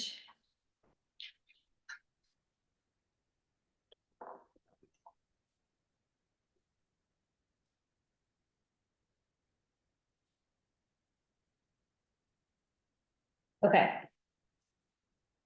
So I'll do a brief introduction to the report and then there may be questions for you, Phil, and if there's anything that I'm missing, just feel free to interrupt.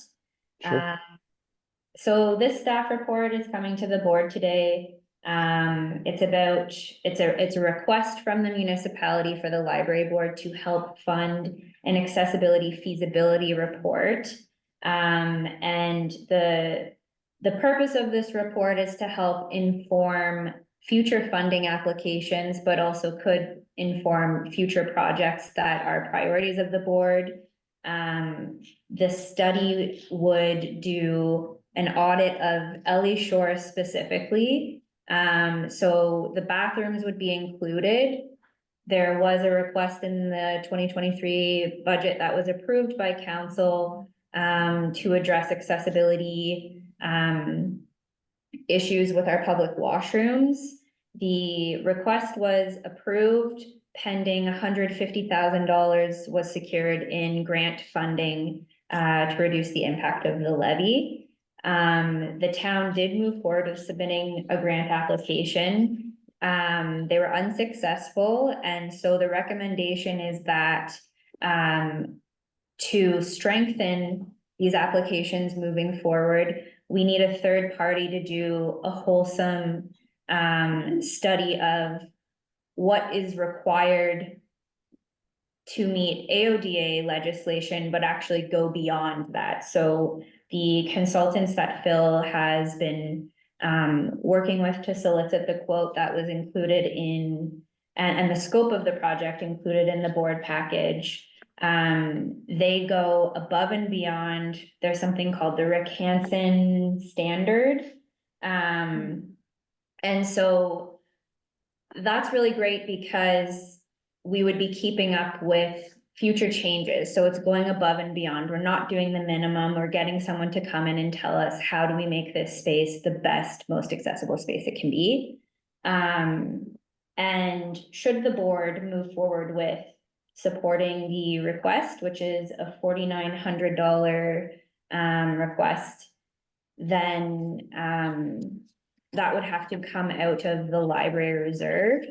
I specifically recommended the library reserve. We have over $283,000 sitting in there right now.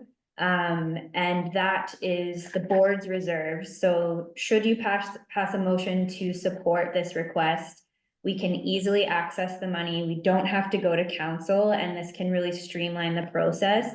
And it will also help our partner, Phil and his department, in helping us get more funding to fix what we know needs to be fixed. Should the board not support the reserve transfer, there are a few different options. And again, Phil, correct me if I'm wrong, but the first is to go back to the senior management team after Phil has allocated his entire budget, which was just approved for capital projects.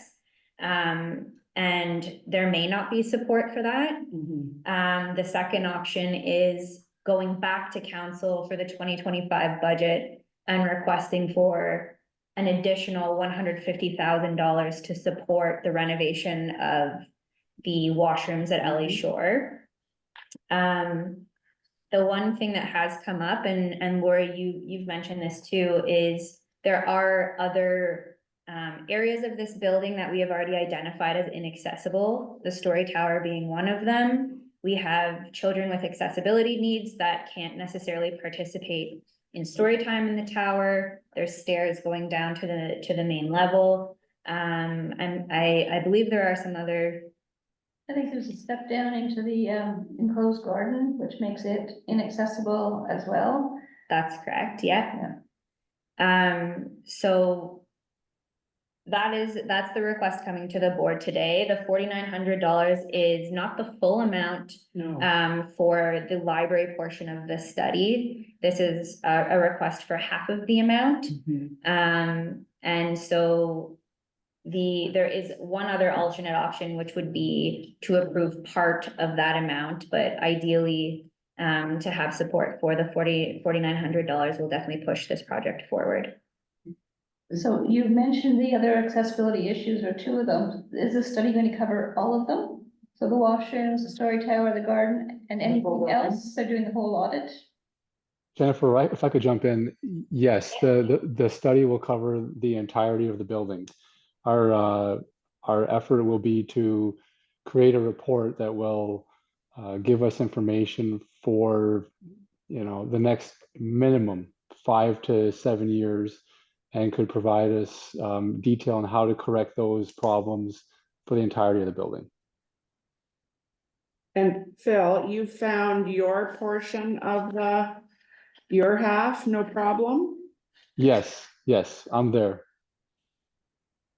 Does this go to the Craig Leaf, the depot as well, or? No, this is just for Ellie just for Shore. Ellie Shore? Yeah. Craig Leaf was just renoed, so Yeah. hopefully. You would hope it's okay. Phil, you took care of that well anyways. Yes, The one thing I didn't mention that is included in the report as well is, Phil has found some funding in the budget to help support the installation of surveillance cameras at the depot.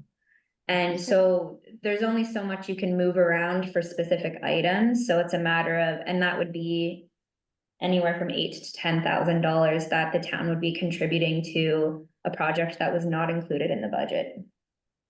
And that's the depot and not here. Correct.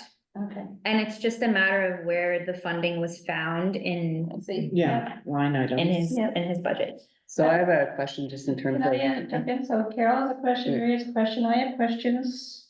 Okay, so we'll go on. just in terms, and maybe this is was there a bidding process for this, and this was the one that won, or was this the only one that came in, like? this was the only one that how came were in. they selected?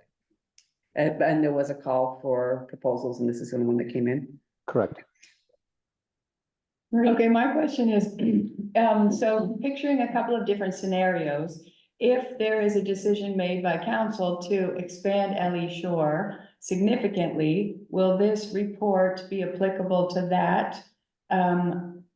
As well as the scenario if the washrooms are repaired and some of the accessibility issues are addressed? Right, there are two scenarios, a major expansion, possibly, hopefully, or just addressing these issues. Will this be a waste of money? Like, would it apply to both scenarios? So the short answer is it's not a waste of money because the study will inform what is required to bring the washroom specifically back to or above a standard that is currently at. So if the study finds that the washroom facilities and the other components of the building are at a point where the money put in wouldn't be worth the result, then it would lean into a building expansion or a major facility retrofit beyond what we have suggested.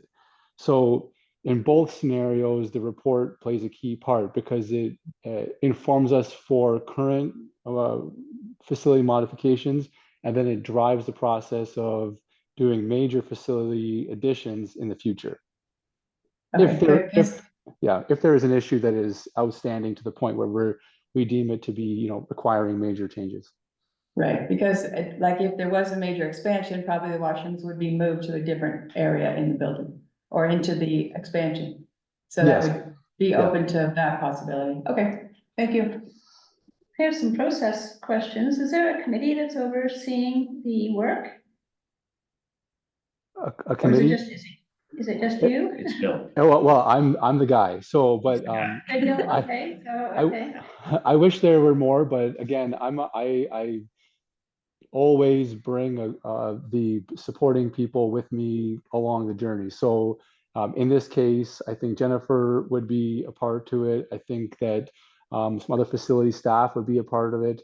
And then whoever else really would want to review the report. The process for completing these sort of consulting exercises typically is we identify what our issues are, where we believe that there are deficiencies. They complete their report, and then we put together a final report that identifies all the issues. So this wouldn't be a situation where we would, sign the dotted line and then come back to us with a report with some value and some areas that are not of interest to us. So the short answer again is yes, I'll be involving as many people as possible. Okay, actually, I think you touched on a couple of the other things I was concerned about or thinking about is there's a site visits mentioned to the library. And so clearly we want Jen involved in the site visits. So I think you've just said that would be the case. And then I expect there'll be a report from the consultants in draft. And again, I think I heard you say you'll take a look at that and make sure that it addresses the concerns that you have. And I think that would be the case for Jen. She would get a chance to see it in draft and make sure it's captured the things that we're concerned about. So just looking for you to nod. Absolutely, absolutely.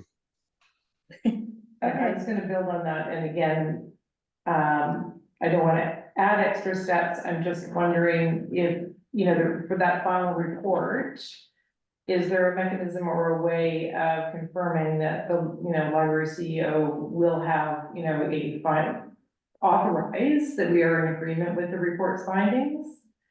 And the only reason I say that is such that there are I've heard of situations where things go forward that supposedly were agreed to by the library, but not necessarily. So is there just a process step that we can add, just saying that our CEO will have the ability to give, final, yes, we agree with this report? Absolutely. So I'll give you an example for work we're doing with our fire services group. The fire department has final buy-off on whatever design or changes we implement.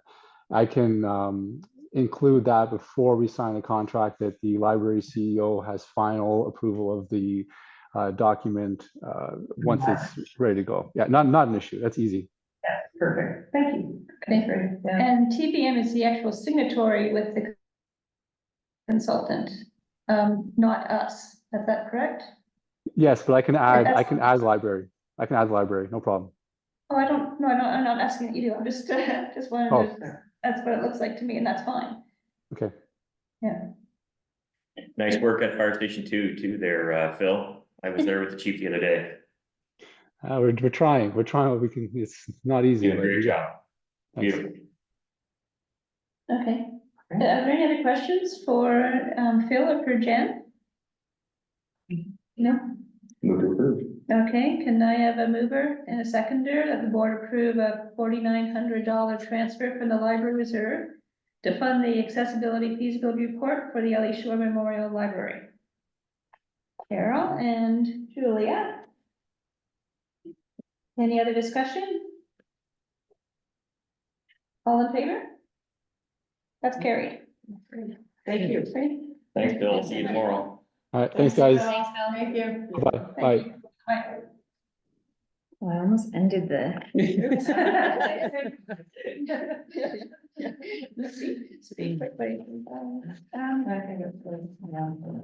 Yeah, I think that's good. That's great. Get moving on it, yeah. Did you think it looked like a good proposal? Yeah, I just wondered, I was Yeah. thinking more of the process. Yeah, no, they're pretty good here, but To yeah. make sure good. that it was a fair process. Yeah, But if they put a bid out and only one came in, then. but it looked decent to you? Oh, yeah, definitely. No, it looked really good. Maryland's, that's Happens quite great. often. Or we get none, Oh, really? yeah. Yeah, that happens. Yeah. For And all that's, of us. and that's when, yeah, I gotta review exactly what the criteria is that they. It's not a multi-million-dollar project, right? So they're not. But no, they looked, in my mind, they're very qualified. to do it. Yeah, I thought they'd yeah, be really good. good. I want to do a survey about, with you guys, about our timing, because if we're not gonna get through everything on the agenda at the rate we're going through the action plan. So is everybody okay to go to 5, which is where we're sort of scheduled to normally? So am I getting nods around the table? Okay, so we are working with almost 2 more hours. I have to go at 4:30. I have a public information center that's in Bay Street. I have to be, or it starts at 5. So I'll cut out at 4:30 if that's okay. Could we aim for 4:30? Could we try? We'll have to decide what we're not gonna do then today. Don't know, but maybe we could be more efficient Yeah. in our Are speaking. there, anything, Jen, on this agenda that we must get through today? I have some questions on the finance, like I wanna make sure, they're not big questions. Okay, but- then hold on. So what did your review, is that sort of an essential for? I think so. I think if we were to release it any later, I mean, I would like to have that. I think it looks good. We might as well deal with it today. What, the finance? No, the year in review. I'm hearing you. Oh, want to yeah. get finance. And then the other item is the closed session at the end. So why don't we jump to year in review, then the finances, and then we'll take a look at our time and decide whether we go to close and then have to come back and see what we can do with this. But clearly, I think some of this anyway is ending up next meeting. But it's moving. I think our discussion was good. It's all good. Good. It's all good discussion. It's just, we're not gonna get through it all. Yeah. So let's move to the year and,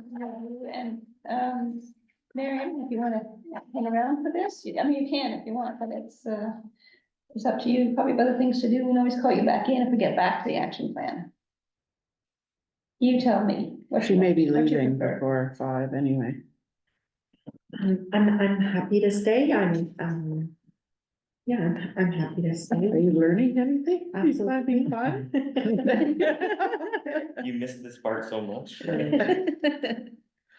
Okay. So we're on the year in review. I guess I'll give a little bit of context. So this is something we do every year. It's not a legally mandated thing, but it's definitely a very good practice for public libraries to report on their previous year successes. So in the past, we've done a video, but in the interest of time and just sort of our staff resources right now, it just seems to be a little more efficient to do it in an actual report. It is common that it's done in this format. It's just a matter of making sure that you can find creative ways to get the information out to people. because obviously not everyone will grab a paper report or look at a digital report. So there are ways to actually consolidate this into maybe like an infographic for social media purposes. In the past, the CEO has also presented the year in review to council just to communicate our shared successes. I definitely want to give one of our staff members, Natasha, last minute helped me sort of reformat. She fixed my graphics, so, and she did a fabulous job. It looks beautiful. Yeah, It's I thought it looked beautiful, really yeah. good. I was gonna ask you who the audience is, but I think you sort of covered that. Yeah, and I mean, it's a combat, so this year, the way that we formatted it was, we wanted to tell our 2023 story, even though I wasn't here for it. Through our strategic pillars, but also integrate that sort of community impact piece through whether it's quotes. So you will see some quotes highlighted throughout. The one thing with quotes, I will say, is we had so many, so many excellent quotes, but in terms of space layout and that sort of thing, there's really only so much you can integrate. Lots and lots of feedback specifically on our technology support. That is definitely one of our most popular services and most impactful in terms of people constantly giving us their positive feedback. We don't even really need to solicit it. So that's a really big highlight of 2023. When I was going. Just jump in for Yeah. 1 second. That doesn't come across in this presentation to me at all. That it gets lost. I thought it was there. Oh, I think it's there. What does it come across? The degree to which the technology support is considered important by the community.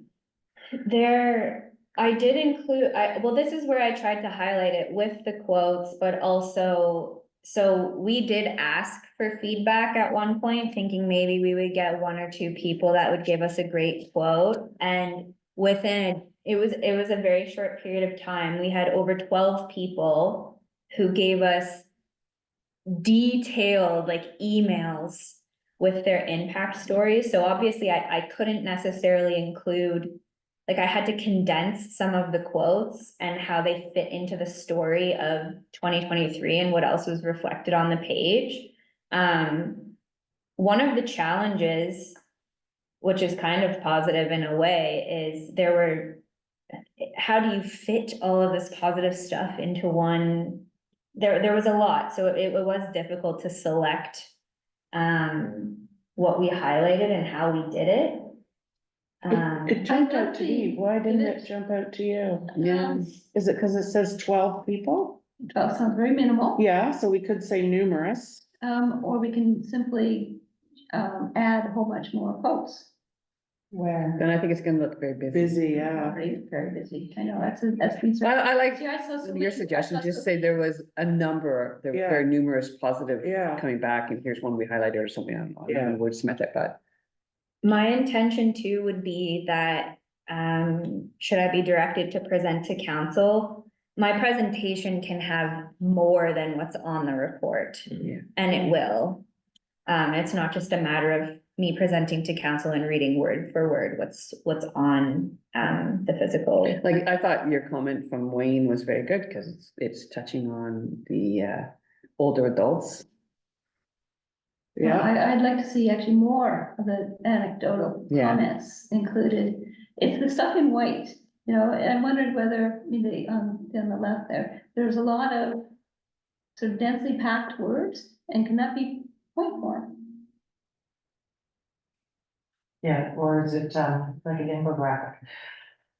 But yeah, I'll tell you what didn't, yeah, I'm with you because it didn't pop out to me, and honestly, I think I skipped over the 3,300, like 3,000 people, over 3,000 people being helped is huge.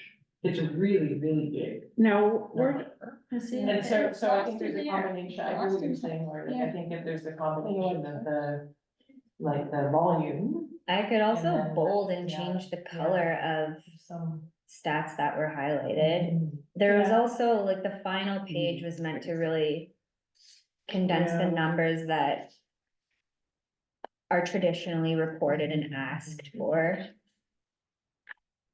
Could you start maybe with key highlights?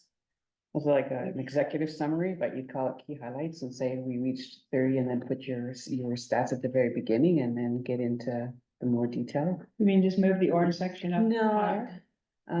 Cause that does that capture your 30,000? The gallery welcomes 30,000 plus visitors? That's not there, is it? Can I ask about how we capture the 30,000? No, but the Okay. 30,000 also is That's the incorporated into the 6. in-person visit. Yeah, that's true. Yeah, yeah. My main concern is that there's a lot of sentences to read. And so you can get rid of a lot of the words in that by just pulling out, 2,200 visits, gallery book or gallery visits, 30,000 plus. So let's keep bullet points as opposed to sentences. Mhm. And then Yeah, I maybe you can agree. feed in a couple more anecdotes. I think as well grammatically, that would suggest that the gallery welcomed 30,000 visitors in June. If that's, No, the June piece was related to the museum. yeah, sorry, I just thought it now. Yeah. Here, period of June.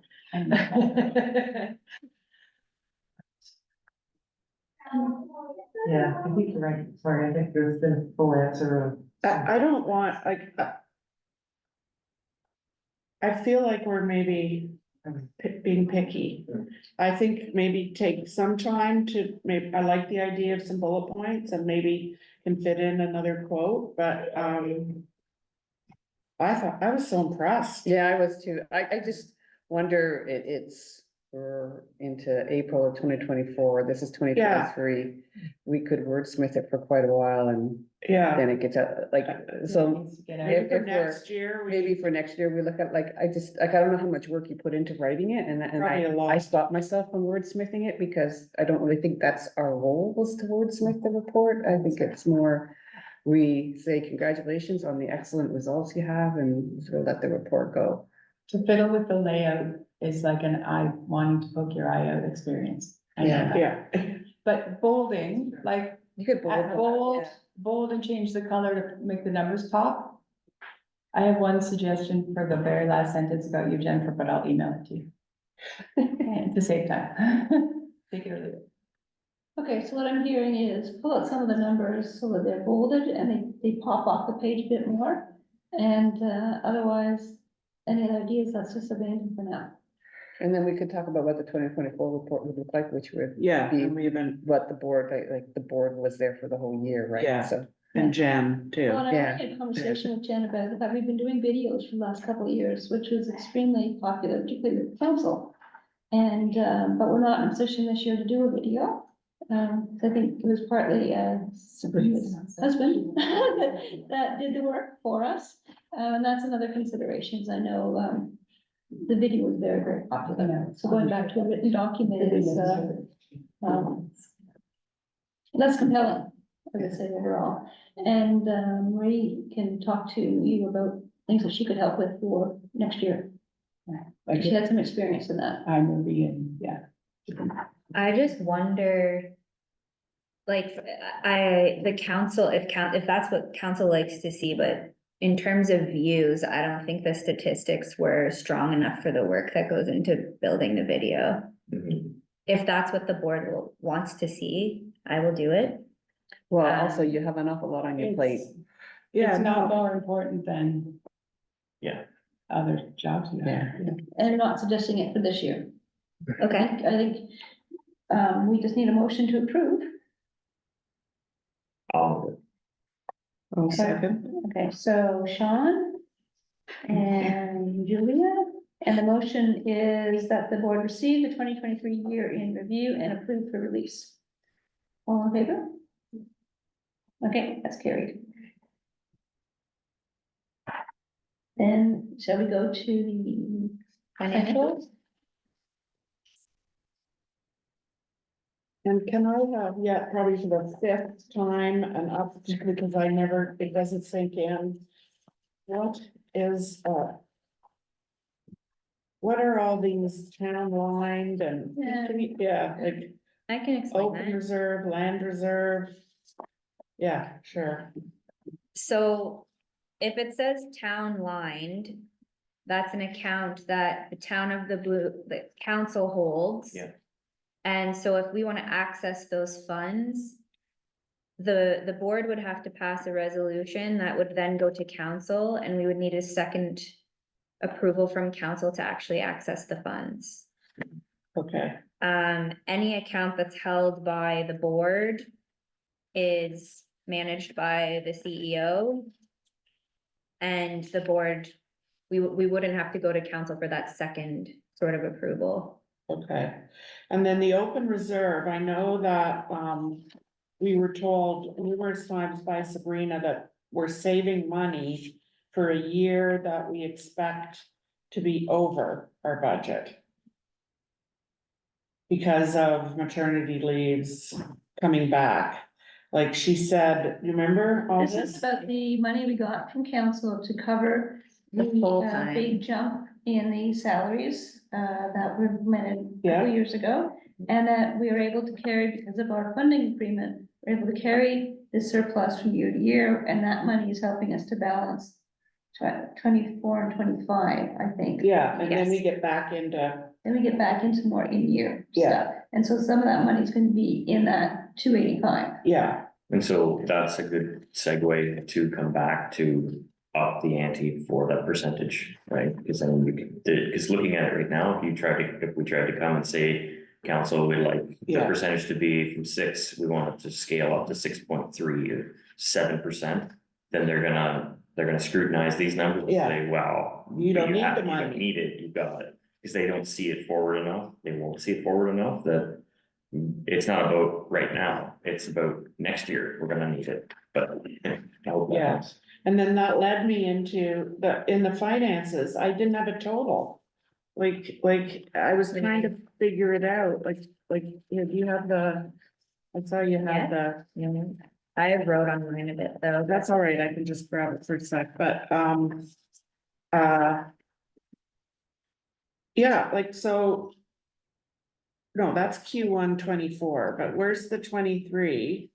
Where is the, Are you looking at the reserves still, no, or? no, sorry, I moved on to our financial results, the Q4 23. Right. That's our year end, correct? Yes, but in the report, I do mention that these are the unaudited numbers. Okay, So if you were to ask me right now, what's our surplus? I don't know, and neither does the treasurer at this time. I said, should we give an estimated surplus? And he recommended no. No. So I can come back with that information, but what you see on this report here is the most up-to-date for the end of the year. for but could we not have a 2023. total? Like, should, so the variance of expense, like, I'm used to seeing a net number at the bottom that shows we were, because to me, I look at this and we're under our expenses, we're over our revenue, Mhm. capital we're under. So like it looks like we have a huge surplus in 2023, We probably will, so that 285 will get bigger. Hmm. probably, yeah. Yeah, okay, but we didn't expect that big a surplus this year, because I know we were here to pass this, so. That to me is like, where's all that analysis of like, Yeah, and The that's whole where year. you can bring that up on the screen, you could comment on the big variances. Right, so I know, for example, there's probably a capital variance of $60,000, which has been carried forward from year to year. So it's meant to be for the circulation of the information desk up front. And yeah. staff have been unable to Yeah. get anybody to create an accessible desk. yes, So that is hanging around, waiting to get spent. So that's that. You see under capital, replacement furniture and software, 60,000. Yeah. Spent 1% of it. I mean, Mhm. that's why that number is there. So I actually, and asked Jenna, should we comment on some of those big variances and why they're there, and it'll help us understand the bottom line and whether it's a real surplus or designated funds that we haven't now spent for one reason or another. That's what you meant, okay. There's also the question of interfund transfers. And, I'm not sure how that, I think that. I don't think- When the audited stuff. Yes, and I report on those numbers in the annual survey as part of our budget. But I based this report on previous years, and I don't believe at least last year and perhaps the year before, the transfers weren't, I don't believe, included in this like consolidated variance report. Yes, and I know, this report is actually relatively new. It was only when we got the funding agreement that we actually got a report that looked anything like what the library was dealing with, because it was built into all the town stuff and you couldn't really see it. Oh, So this is an evolving document. okay. So if you do have questions, we can, continue to evolve it. I mean, I just find wording like variance spent, variance balance, variance is an irrelevant word there. Well, and that's even a new term for me. So this is what I get from the town, and then I have to consolidate numbers and put it, I think Sabrina created this template, which is actually quite great. But I'm used to calling these consolidated reports, but the variance terminology is what the town calls it, so like, we don't have to call it that. The intertransfers. Yeah, the- Department transfers, the finance committee removed that from the overall budget, because it was on last year's budget. And it was just this giant number, and people lose their minds, but it's like, well, no, it's because It's just moving into. it's the departments helping each other, Yeah, but it's a time tracking thing. It's really more for the CAO to track who's doing what, Yeah. right? right. And so they just removed it. And then some of us are saying, yeah, but it'd be nice, it's a nice to know though, because how much is this department bound, they go back and forth. And I don't know. So if I how look it at- Shows up on our balance sheet. If I look at the first sentence, just so that we're all talking the same thing, so year to date, 85,000. Oh, wait, which one are you on? Okay, I was looking at Q4, that's Q1, I think. Q1 2024. Okay, all right, so let's look at it, because the terminology is the same, so staffing was 931. The budget was 1 million, the variance spent was 92% of that, so you ended up having a surplus of 8%. Of 82,000. Yeah, 8%, yeah.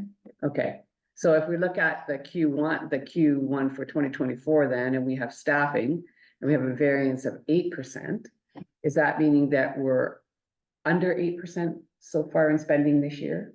I think This quarter? it's, Yeah, that's why. I thought it was we variance- spent 8% of the budget. So the word variance should get out. Okay. Because it's not a variance, it's an. Oh, actual I see what you're doing. percentage. Okay, and then that's the year end. Okay. Yeah. So we're at the end of the quarter, you would think that we should have been spent 25%.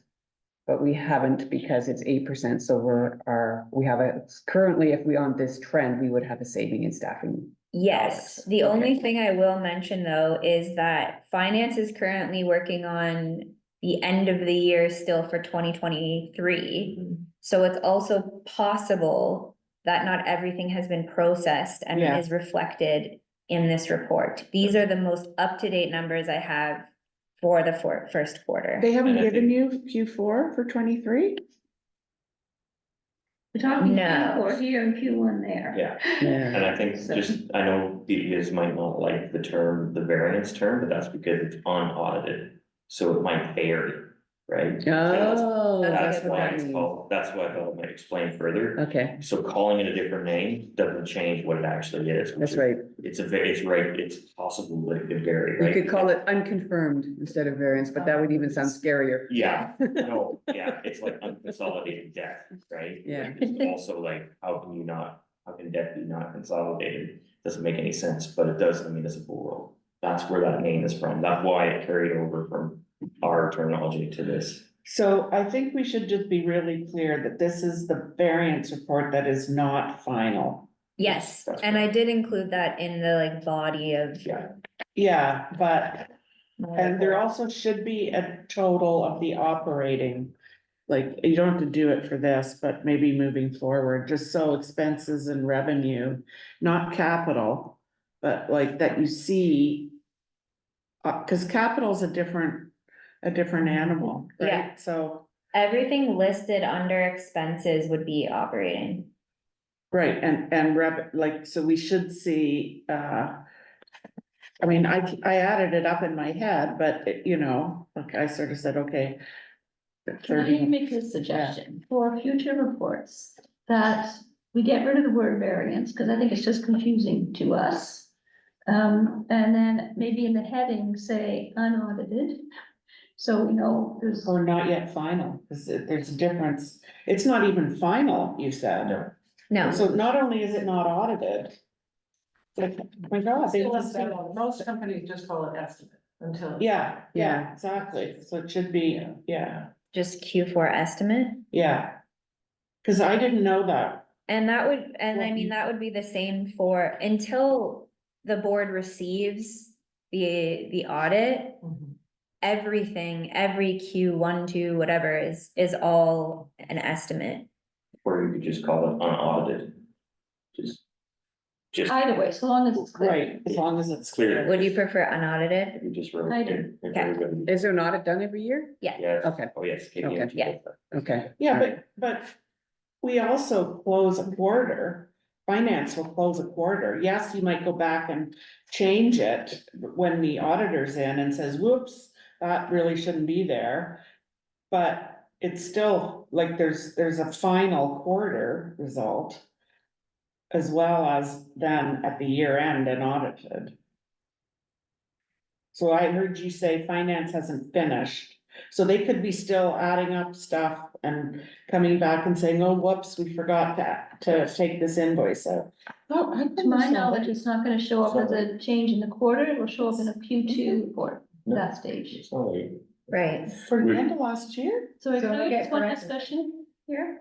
So we've got, change the top heading, which you can't see here right now, to unaudited. Then I'd suggest we also get rid of the word variance, overspent, and variance over balance. Okay. Right through the document. So we just. Okay, just say because the title spent- says unaudited. Yeah, just say spent and balance. We can maybe put operating expenses as opposed to just expenses in that heading. Operating revenue in the next one down, and then add a new line, operating balance. Or, you know, deficit surplus, you know, Yeah. line, so it shows down there. I think that will help us all, and then under capital. Until this catch up, so you can slide that up, Mm-hmm. yeah, so. So that is, so that's both revenue and expenses, I guess, eh? Shows a budget, which is a known income. Yeah, so it's, Yes. capital is not. So it just has expenses, Yes. Well, yeah, which is fine, because it's all coming forward as cash on hand, right? Okay. Yeah. So then my other question, if that's okay with people, those positions for next reports. Is there any percent, I mean, some of these percentages are wacky and, there may be questions about some of those. Like, how did we end up with 2,026%? Variance? No, it's in the right column, right? Because it's way Yeah. more than we expected. But I think it's because we budgeted 0. In fact, I know we budgeted 0, because I asked that of Sabrina, is she always budget 0 for donations and own source because it's not guaranteed.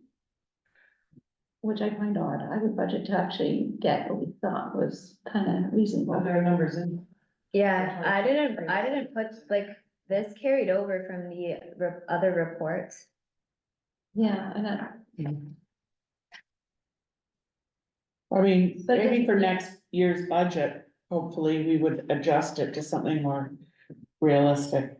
yes, yeah. If 30,000 is something we usually get, which seems awfully high. Mhm. It is high. Lori, is your question whether or not the actual percentages are relevant? No, I think they're quite relevant. It's just why would you have a 2,000% received, which means you basically budgeted 0. I mean, your estimate was really bad. Yeah, yeah, yeah. And I also am always puzzled why we have capital rollover, that's always a blame. Strat plan rollover, because they're below. This So- may be also the software package that they use, right? So.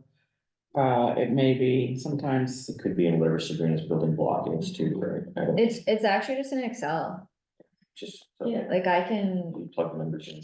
Yeah, so as I said, it's been an evolving thing, because it's, every now and then you look at it and you go, well, this doesn't make sense. Because you're pulling it from town, or was, town stuff.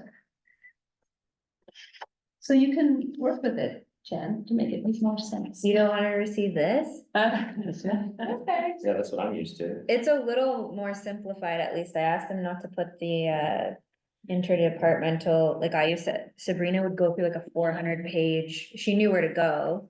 But when I saw that, I was, whoa, there's just a typo, What used to see. right, there's just a typo here. Do you see it says Q3? Down at the very bottom, yes. and that's on, it's not on this version, this. It's on that one, I think it must be. Yeah, it'd be the Q4, It's here, it says the variance as of. At the December 31st, 2023 budget variance report, Q3 is attached, should be Q4.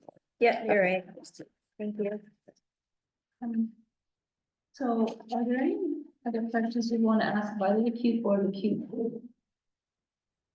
I guess it's just amazing that we're in such good shape, so it always makes me a bit nervous.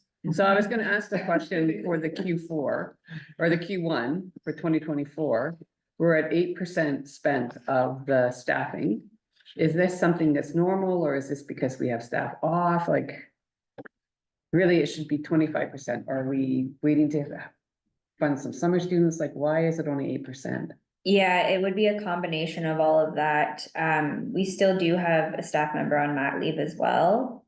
And that's a vacancy we never filled. Okay, And then we did have funding to keep another staff member on after their contract ended with Young Canada Works, but they chose to end their contract. So we're sort of doing a little bit of shifting, but the summer students, the Q1 report indicates we did get our funding for an internship for the museum. And then I found out after I published this report, we did get funding, I found out yesterday, for 2 summer positions as well. So, I think we're going to be in really good shape for staffing, but it's kind of hard to say because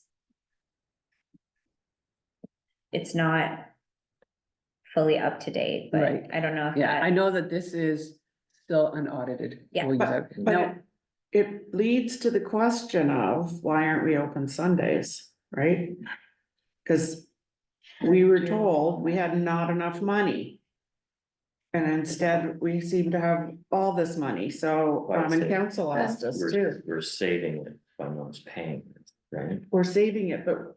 Saving it because we're gonna have a bunch of debt coming up. in but if you 25. have if you were fully staffed, this 8% would be higher yes, because you've got someone on maternity leave. Yeah, but it wouldn't be higher by 200,000. Basically, And though I would also reiterate what Jen just said, is the town probably hasn't caught up, because they're still doing an audit.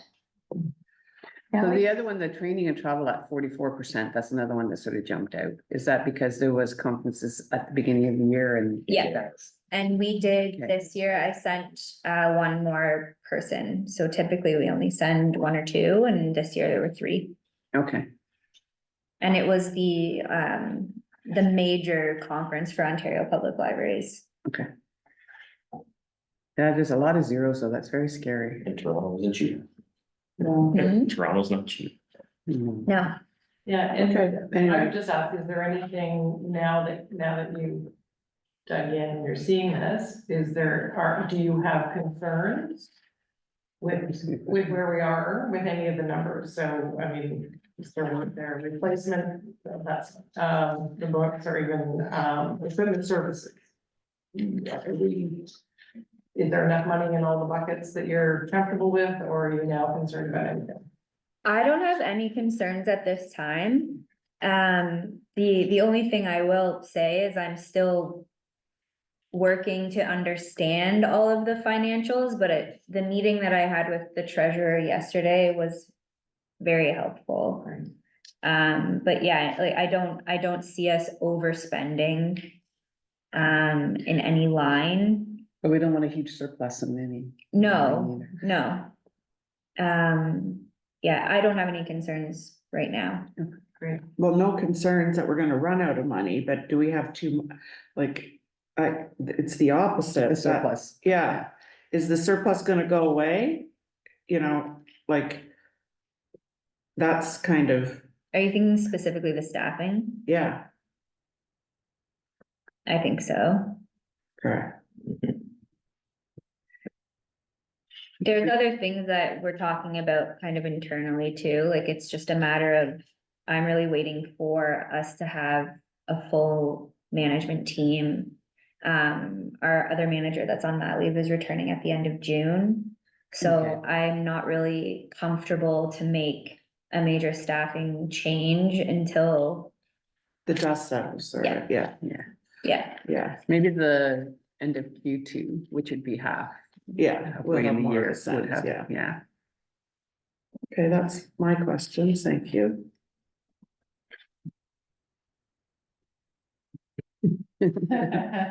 Julie, you can keep talking for another 2 minutes, though.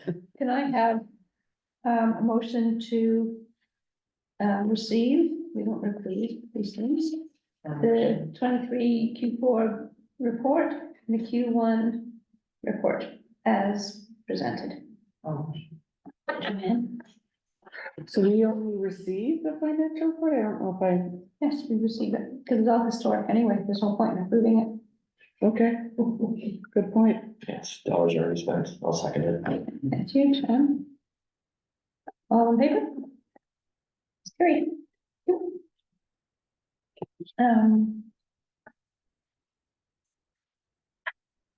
Should we go on to your service report? Sure.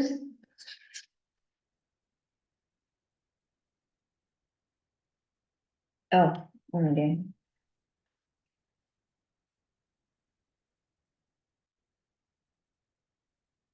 So this is where we're back to the overview of usage, which the question we've been asking from the beginning is, what is our target?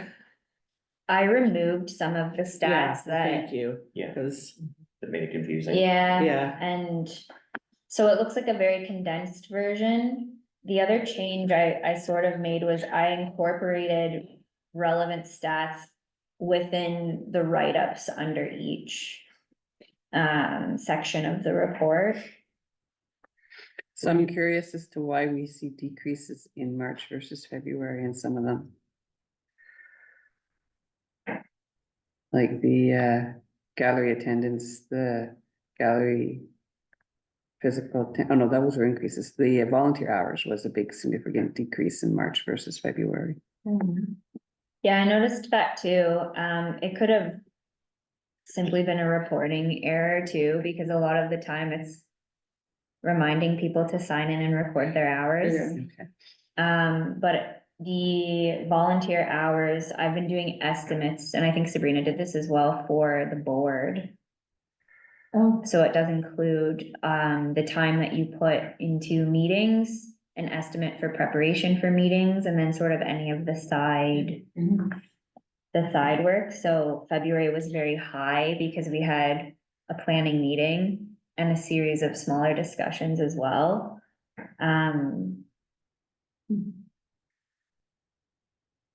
it's definitely way better than it used to be.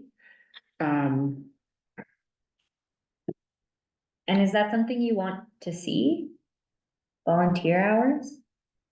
not Is necessarily. volunteer hours an issue? Like, do you want more? Do you have enough? Is it something you think we need to see? I think that we're in a position that we have enough, but we've got some special events.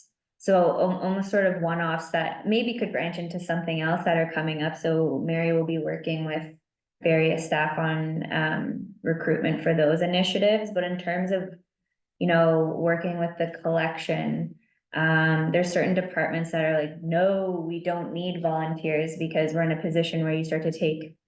Like, we don't want people taking tasks away from paid staff. Okay, So right. we're not in a position where we have, I don't believe, a bunch of vacant, oh, we need volunteers to. Did you want to comment on that at all, Mary? That's good. Joanne, Never occurred to me that people, our time was in volunteer hours. It was- Yeah. It was, It is the other, the one You guys thing are doing I will say too is we put a lot of effort into creating a meaningful opportunity for volunteers. So even if it's one volunteer, like the planning that goes into on top of the orientation, the administrative piece, the training, like it's a lot of work. There's absolutely no way we could oversee like 200 volunteers, but I just Anyway. looked up our projections for active users. Remember the ones that, Oh, right. Yeah. and you know what we projected for the end of last year for active users was 4828. So I'm feeling pretty good that, Nice. cause that was a big growth, right? Mhm. So it's nice to see, because one of the things when we are looking for our expansion is we're showing growth. We're retaining over, active users as cardholders, Yeah, yeah, so. they're which isn't the retaining- only thing. No, I'm just saying that, but that we're retaining 50 to 51%. Yeah. Population. That's- Yeah, which is Yeah. very impressive. I think volunteer hours, I think it is important, and I know you have to track it, it's for the. the survey, yeah. I think it's important on a quarterly basis or more as a check-in, that if there's a concern, that I think that would be something we might flag. You know, we have a number of events coming up, we're not seeing as many signups for volunteer, because that might be something that the board advocacy could help with. Right. To let you keep it. Are the actual programs? The other thing. I removed the stat from here and integrated, you know, if basically highlighting, you know, I thought this was an impressive number. I think it's under, this here, program highlights. So, you know, what specific events stood out Mhm. in March? I also included the mayor's event as well, because I knew that was something that the board would like to see. But what do we have here? Like, we had over 45 programs and events in 1 month, which I thought was something worth highlighting. But does it matter monthly to say we had 5 seniors programs and 6 teen programs and, like at the end of the year, I'll put a figure on that for the action plan, should it be approved with the target for increasing programs for older adults? Yeah, I think that's where, in my mind, we have a plan and we have goals. So if we have a goal to have a certain number of seniors programs or a certain number Yeah. of adults, et cetera, Yeah. then that monthly, I mean, it can be quarterly as well, but just, Yeah. those key things should be, it's just, honestly, for me, it's way easier to see on a chart, and and that's a really great talking point. Oh my God, there were 45 programs last month. Honestly, I didn't get down that far. I think, again, we are a hub, so many people come here and use the library more, and again, it's the really important message that we're more than just loaning books, so that number of programs, it doesn't have to be broken down by type or age, but I think the number of programs is really important. Okay. For a snapshot. Elisa and I also talked about, we ran some numbers and we thought it would be good to include the number of new memberships each month. Oh, yeah. Yeah, Okay. that's right, because we were forecasting this growth, right? We were saying, okay, we have this percentage of community members now. And our community, we have stats showing our community's growing, and it will grow like by this much. So do we use the same, we're using the same percentage, what do we expect to see? Yeah. Yeah, and at some point, we're gonna get to the, I think, aren't we? We're gonna get to a point where we're not able to cope, maybe? Like, how many active users could you handle? It goes to 6,000, is that fine? Cause the books are the books. Just means I might have to wait a bit longer for that brand new one that came out, you know? Yeah, I mean, It's probably more the attendance at the programs. Yeah, It's not all. so we'll active need to be users. able to, I think we wanna be able to see that. The active users. Or the. Just interest. something that, like, what, if we get to a pressure point, like, which of these is gonna be like, oh, this is getting too much, like our stats need to, When do we stop promotion because we can't handle any more people? yeah, Hopefully never, but. right. Yeah, that was actually, I don't know if this is the platform to talk about it, or maybe on a side program, but there are library events and the programs that the library puts on, and then there are things that outside groups use the library for. Mhm. And so there is so if the library wants to do more programs, we're also, that limits what the public might want to use it for, and vice versa. Hmm. And I don't know how to capture that, but I think it's a really important thing for, to be aware of is, it's not just library programs, there are so many other people using it. Again, which is another reason why we're getting our capacity, Yeah, right? So we'd love to have, more tech hours, but we don't have the space or. do you want number of room bookings? Number of room, and yes, but outside room bookings would probably, if that's an easy one to pull, yeah, It is. I think that's important. anyway, Anyway, it's very I good, don't wanna add like, to it. It's great. it's so much better than it was, I think, yeah, And it's all great information. Okay. yeah. So the thing I found very interesting was the 14% of the master plan community developers. To me, that was kind of low. I think it's an excellent avenue to get awareness for the library. Where was this? So it's under partnerships and outreach. So the package of a new homeowner coming in or somebody looking at buying a house, there wasn't mention of where the library was in relation to the house that they're buying. So the push was to have the library location included in that package that would promote the house. And by that, it looks like 14% of the builders have identified the library as a. So I think that's a great thing, but I'd love to see that number go up. We would too. Yeah. We would too. I had to ask Mary to explain that to me. We're hoping there will be a little bit of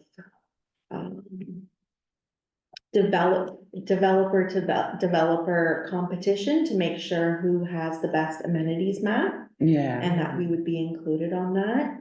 I'm gonna be continuing to connect with the developers and advocate for that. And so, yeah, hopefully we do see that. Yeah, no, I thought that was really good. Like I said, I was a little bit disappointed by the number, but even to get that, I think it's good. It's like when you buy a house, you want to know where the school is. Well, Yeah. you also want to know where the library is. Was there a lot of study done the last, I don't know how many years about the importance of the library proximity and in terms of the value of the home? Yeah. Is that information that we could give to the developers to say, you want to add us to your information because it'll help sell your homes? Yeah, Yeah, I can find that study and include it. yeah, that would be good. Part of the open church background study too. Or just some of the studies. Any other questions for CEO report? Good Okay. job. Yes, thank you, yeah. I'm just gonna keep going through the agenda and then we'll come back to the action plan if we have time at some point. So there's just a notice of bylaw amendment on here, which is information for next meeting that we have to. We have done e-polls and have been in our bylaws for some time and have been recently told that you actually can't do that under the Public Libraries Act. So we'll have to delete those from our bylaws. What was that?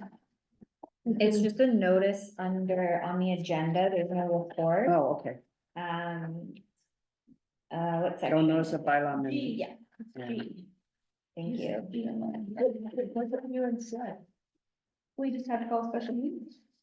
So sorry, what was the bylaw that we It's didn't? about doing e-polls, so we passed those, that, Yeah. okay, here's, you can't ask any questions. and Yeah, I saw vote that in the minute. Electronically, can't do that apparently. Oh, okay. And so we have to have a quick special meeting, make sure we have a quorum, have people vote, and then. Didn't we just do that to, okay, Carol? Yeah, so we would have had to come here. So am I not approved then? Yes, what we could have done was, Here we go for you, we can Carol. do electronic meetings, we just can't do electronic polls, exclusive of a meeting. Okay, So would you do a virtual meeting and then you do the hands raised like you would Yeah, normally be do? like Yeah. 50-second meeting, yeah. No, I thought that e-poll was very efficient.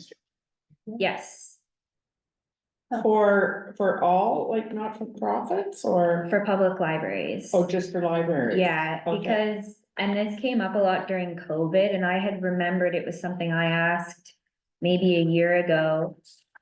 So I reached back out just to confirm, and I mean, e-polls are very convenient. I don't want to remove it, but it's just, you can't verify who's on the other end. And that's sort of the real reasoning for why you can't do it. So they said, if you need an emergency meeting, then you need to call an emergency meeting. You can't vote over We know email. who's on the other end because, But an e-poll, you My can- spouse could Yeah. hack into my email and say. Oh. no, Yeah, and I it's- really would have said yes or It something. might have been that, but. Okay. My computer- we We won't, have to pass the use of, this, that's what I don't understand, so we. No, we need to remove that as a legitimate voting option from our bylaws because it's not. It's not allowed. Okay. Yeah. Does that mean that anything that we've done about e-poll now, we need a quick meeting on? yeah, moving forward. Was it even forward? Yeah. Yeah, Still ain't here, I don't worry. yeah, it's just been like, should No, someone so- question I was an gonna say, e-poll, my we might have to do a council approved me, so revote, maybe- but if they don't, they don't. Because we don't vote through something like e-scribe, that's why. Yeah, and it's just not, There's not a lot of- even the Public Libraries Act, it's kind of in there, it's not as specific as the answer that I got from the Ontario Library Service, but it is technically in the legislation too. Under methods of voting, In the Public Libraries Act. Yes. Yeah, which is why probably municipality can do it differently, because it's not a municipal act. exactly, and it's like, it's a legitimate way of voting through, like the Ontario Library Service, their committees and boards use e-poll, but they're not a public library, so. They're not under the legislation. Exactly, yeah. And then there's other things we could talk about too, like approving closed minutes have to be approved in closed session, just little things like that, but. Is there anything else, anything we need to discuss under roundtable?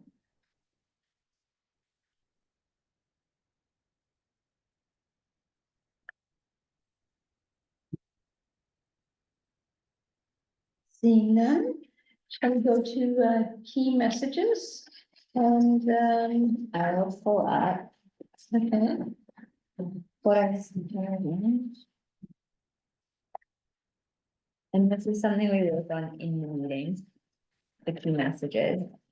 I can't remember if we mentioned that at the last one, I think we did. no, but we just started, we identified the main messages we want the public to receive from the board in particular. And then actually Jen tends to craft it for us afterwards. So we don't yet know whether we'll have anything to say about the action plan, but we can certainly say that we continue to work on this year's action plan. I'm not sure we'll have it finalized. I think we should mention the Mary's report to us today and the So before you go, are you? plans for an outreach I go back strategy. up for a sec. I do have that in here I under, see it. Oh, I see, yeah. actually, just let me, I just wanna highlight this so I don't forget that I'm not done with it. Maybe I'll bold it at least and make it look funny, okay. So I would say the board approved the 2023 year in review highlighting the library's successful This or part. continued successful impact. From a couple of years ago. This is a pretty good Yeah. report. Jen wanted that one, or we're gonna give her both, sorry. She, no, it's completely different than she done.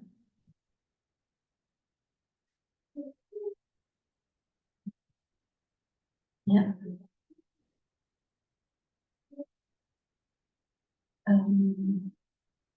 we have something about the feasibility report, so yes, that we approved participation in that and provide some funding for it. Can I just go back? Did we set a date to present our year story to council? No, we didn't.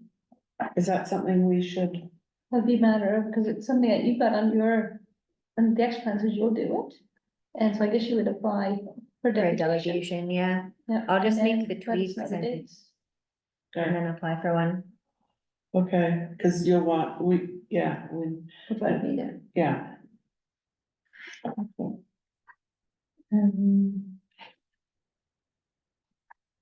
That'll be I think my first time in front of this council. Mhm.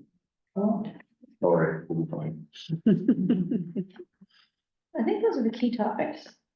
I didn't have anything under empowering services, I can always move.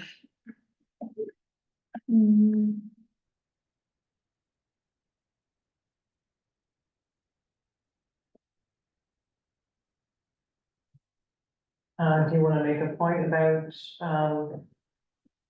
the number of programs that ran in March and, Yeah, or then, you know, continue to see significant, participation in the digital, the technology help and, you know, programming continues to, I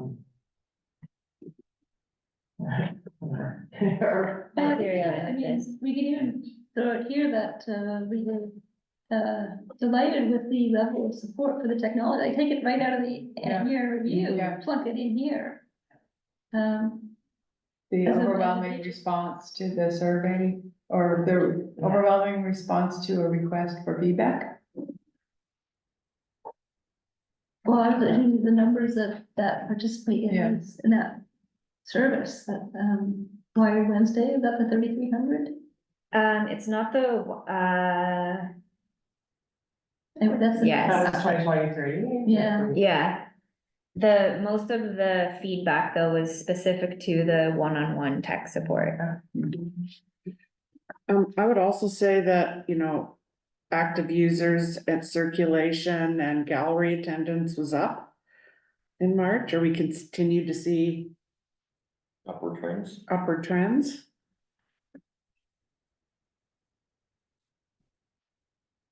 Cause you look, I mean, everything's gone up, right? Active users are up by 130. I mean, we know it's fluid, but. Circulation was up by 200. Digital circulation is up. Okay.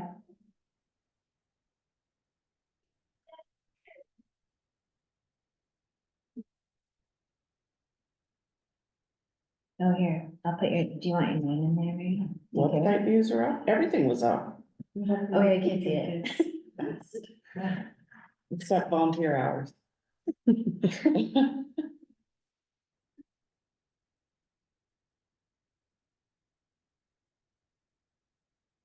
I wouldn't bother with the quarterly financials. I mean, it's Okay, kind of like business as usual as opposed to, Yeah, when we Things that do are- the audited yeah. statements, we can acknowledge, like when we. Yeah, okay. we have to approve the audited statements, though. don't think so. I think we receive. I think I'd we have to would take a look. receive, Yeah, because if you, like, what are you gonna do if you've got questions? Go back if you and, don't approve them, I mean, Yeah. really, the audit, period. yeah. Okay, I'm just, yeah. Or you could have questions for clarification, but you wouldn't have questions to change something.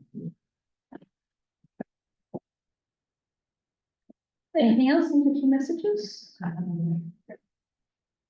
No, you do a little bit more wordsmithing on some of this stuff. The one thing I was very impressed with, and I just wonder if it's worth a key message, what's this new master gardeners? That sounds very impressive. Is that you? You come back from mat leave? Gray County Master Gardeners, approached, us, I think while I was on leave, and I connected with them when I came back. And they, proposed a gardener in residence program with them that would, create opportunities for the public to learn and talk from a Grey County Master Gardener. And so we'll be having open hours, our office hours, on the fourth Tuesday of every month from 12:30 till 2:30 in the gallery here.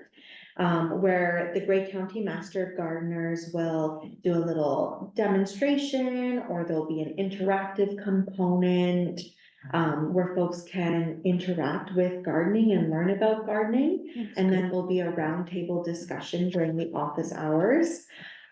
Later through the year, the Master Gardeners will do presentations.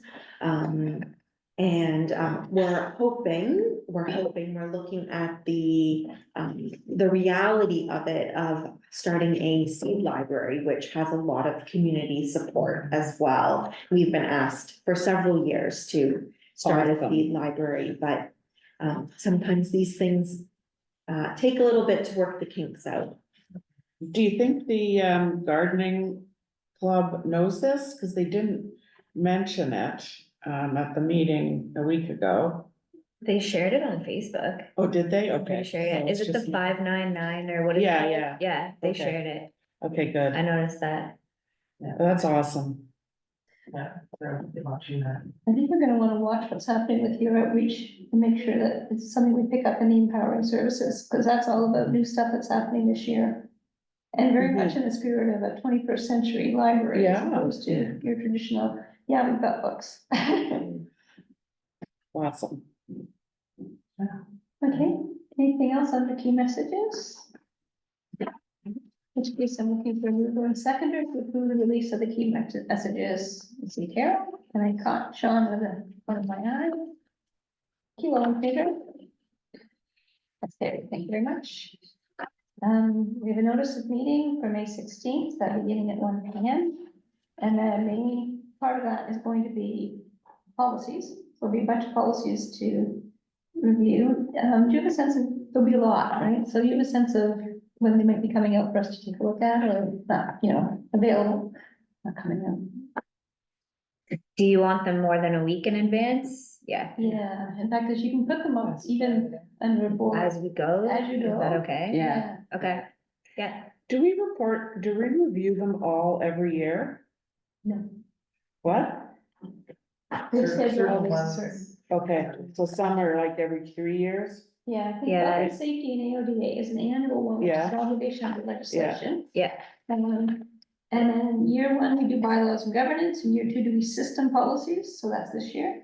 Year three, we do human resources generally, and that's it, Okay, that's our schedule. that's good. I'm thinking too, there's the elections policy, but we do it every 4 years. Whenever there's an election coming Yeah. up, Yeah, What do you mean? it has to do with council elections, I think.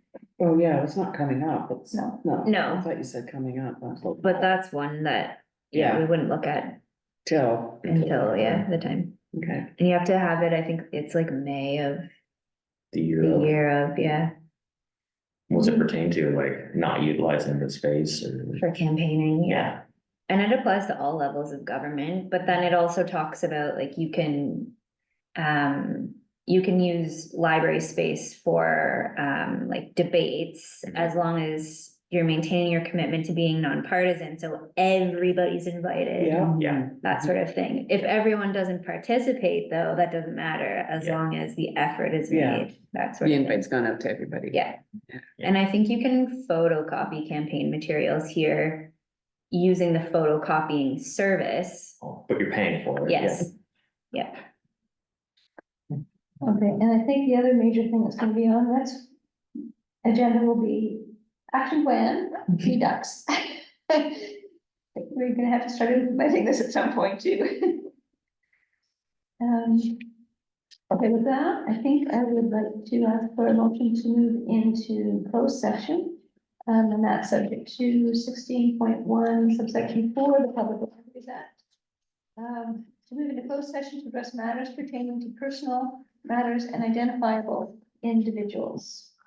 That is me. And Gwen, thank you. Thanks. Thank you for your report. Thanks very much. I just want to make sure, Franz, the motion to move into closed, it was Marie and seconded by Joanne. All in favor? Carried. Okay, you. I'm going to stop the recording.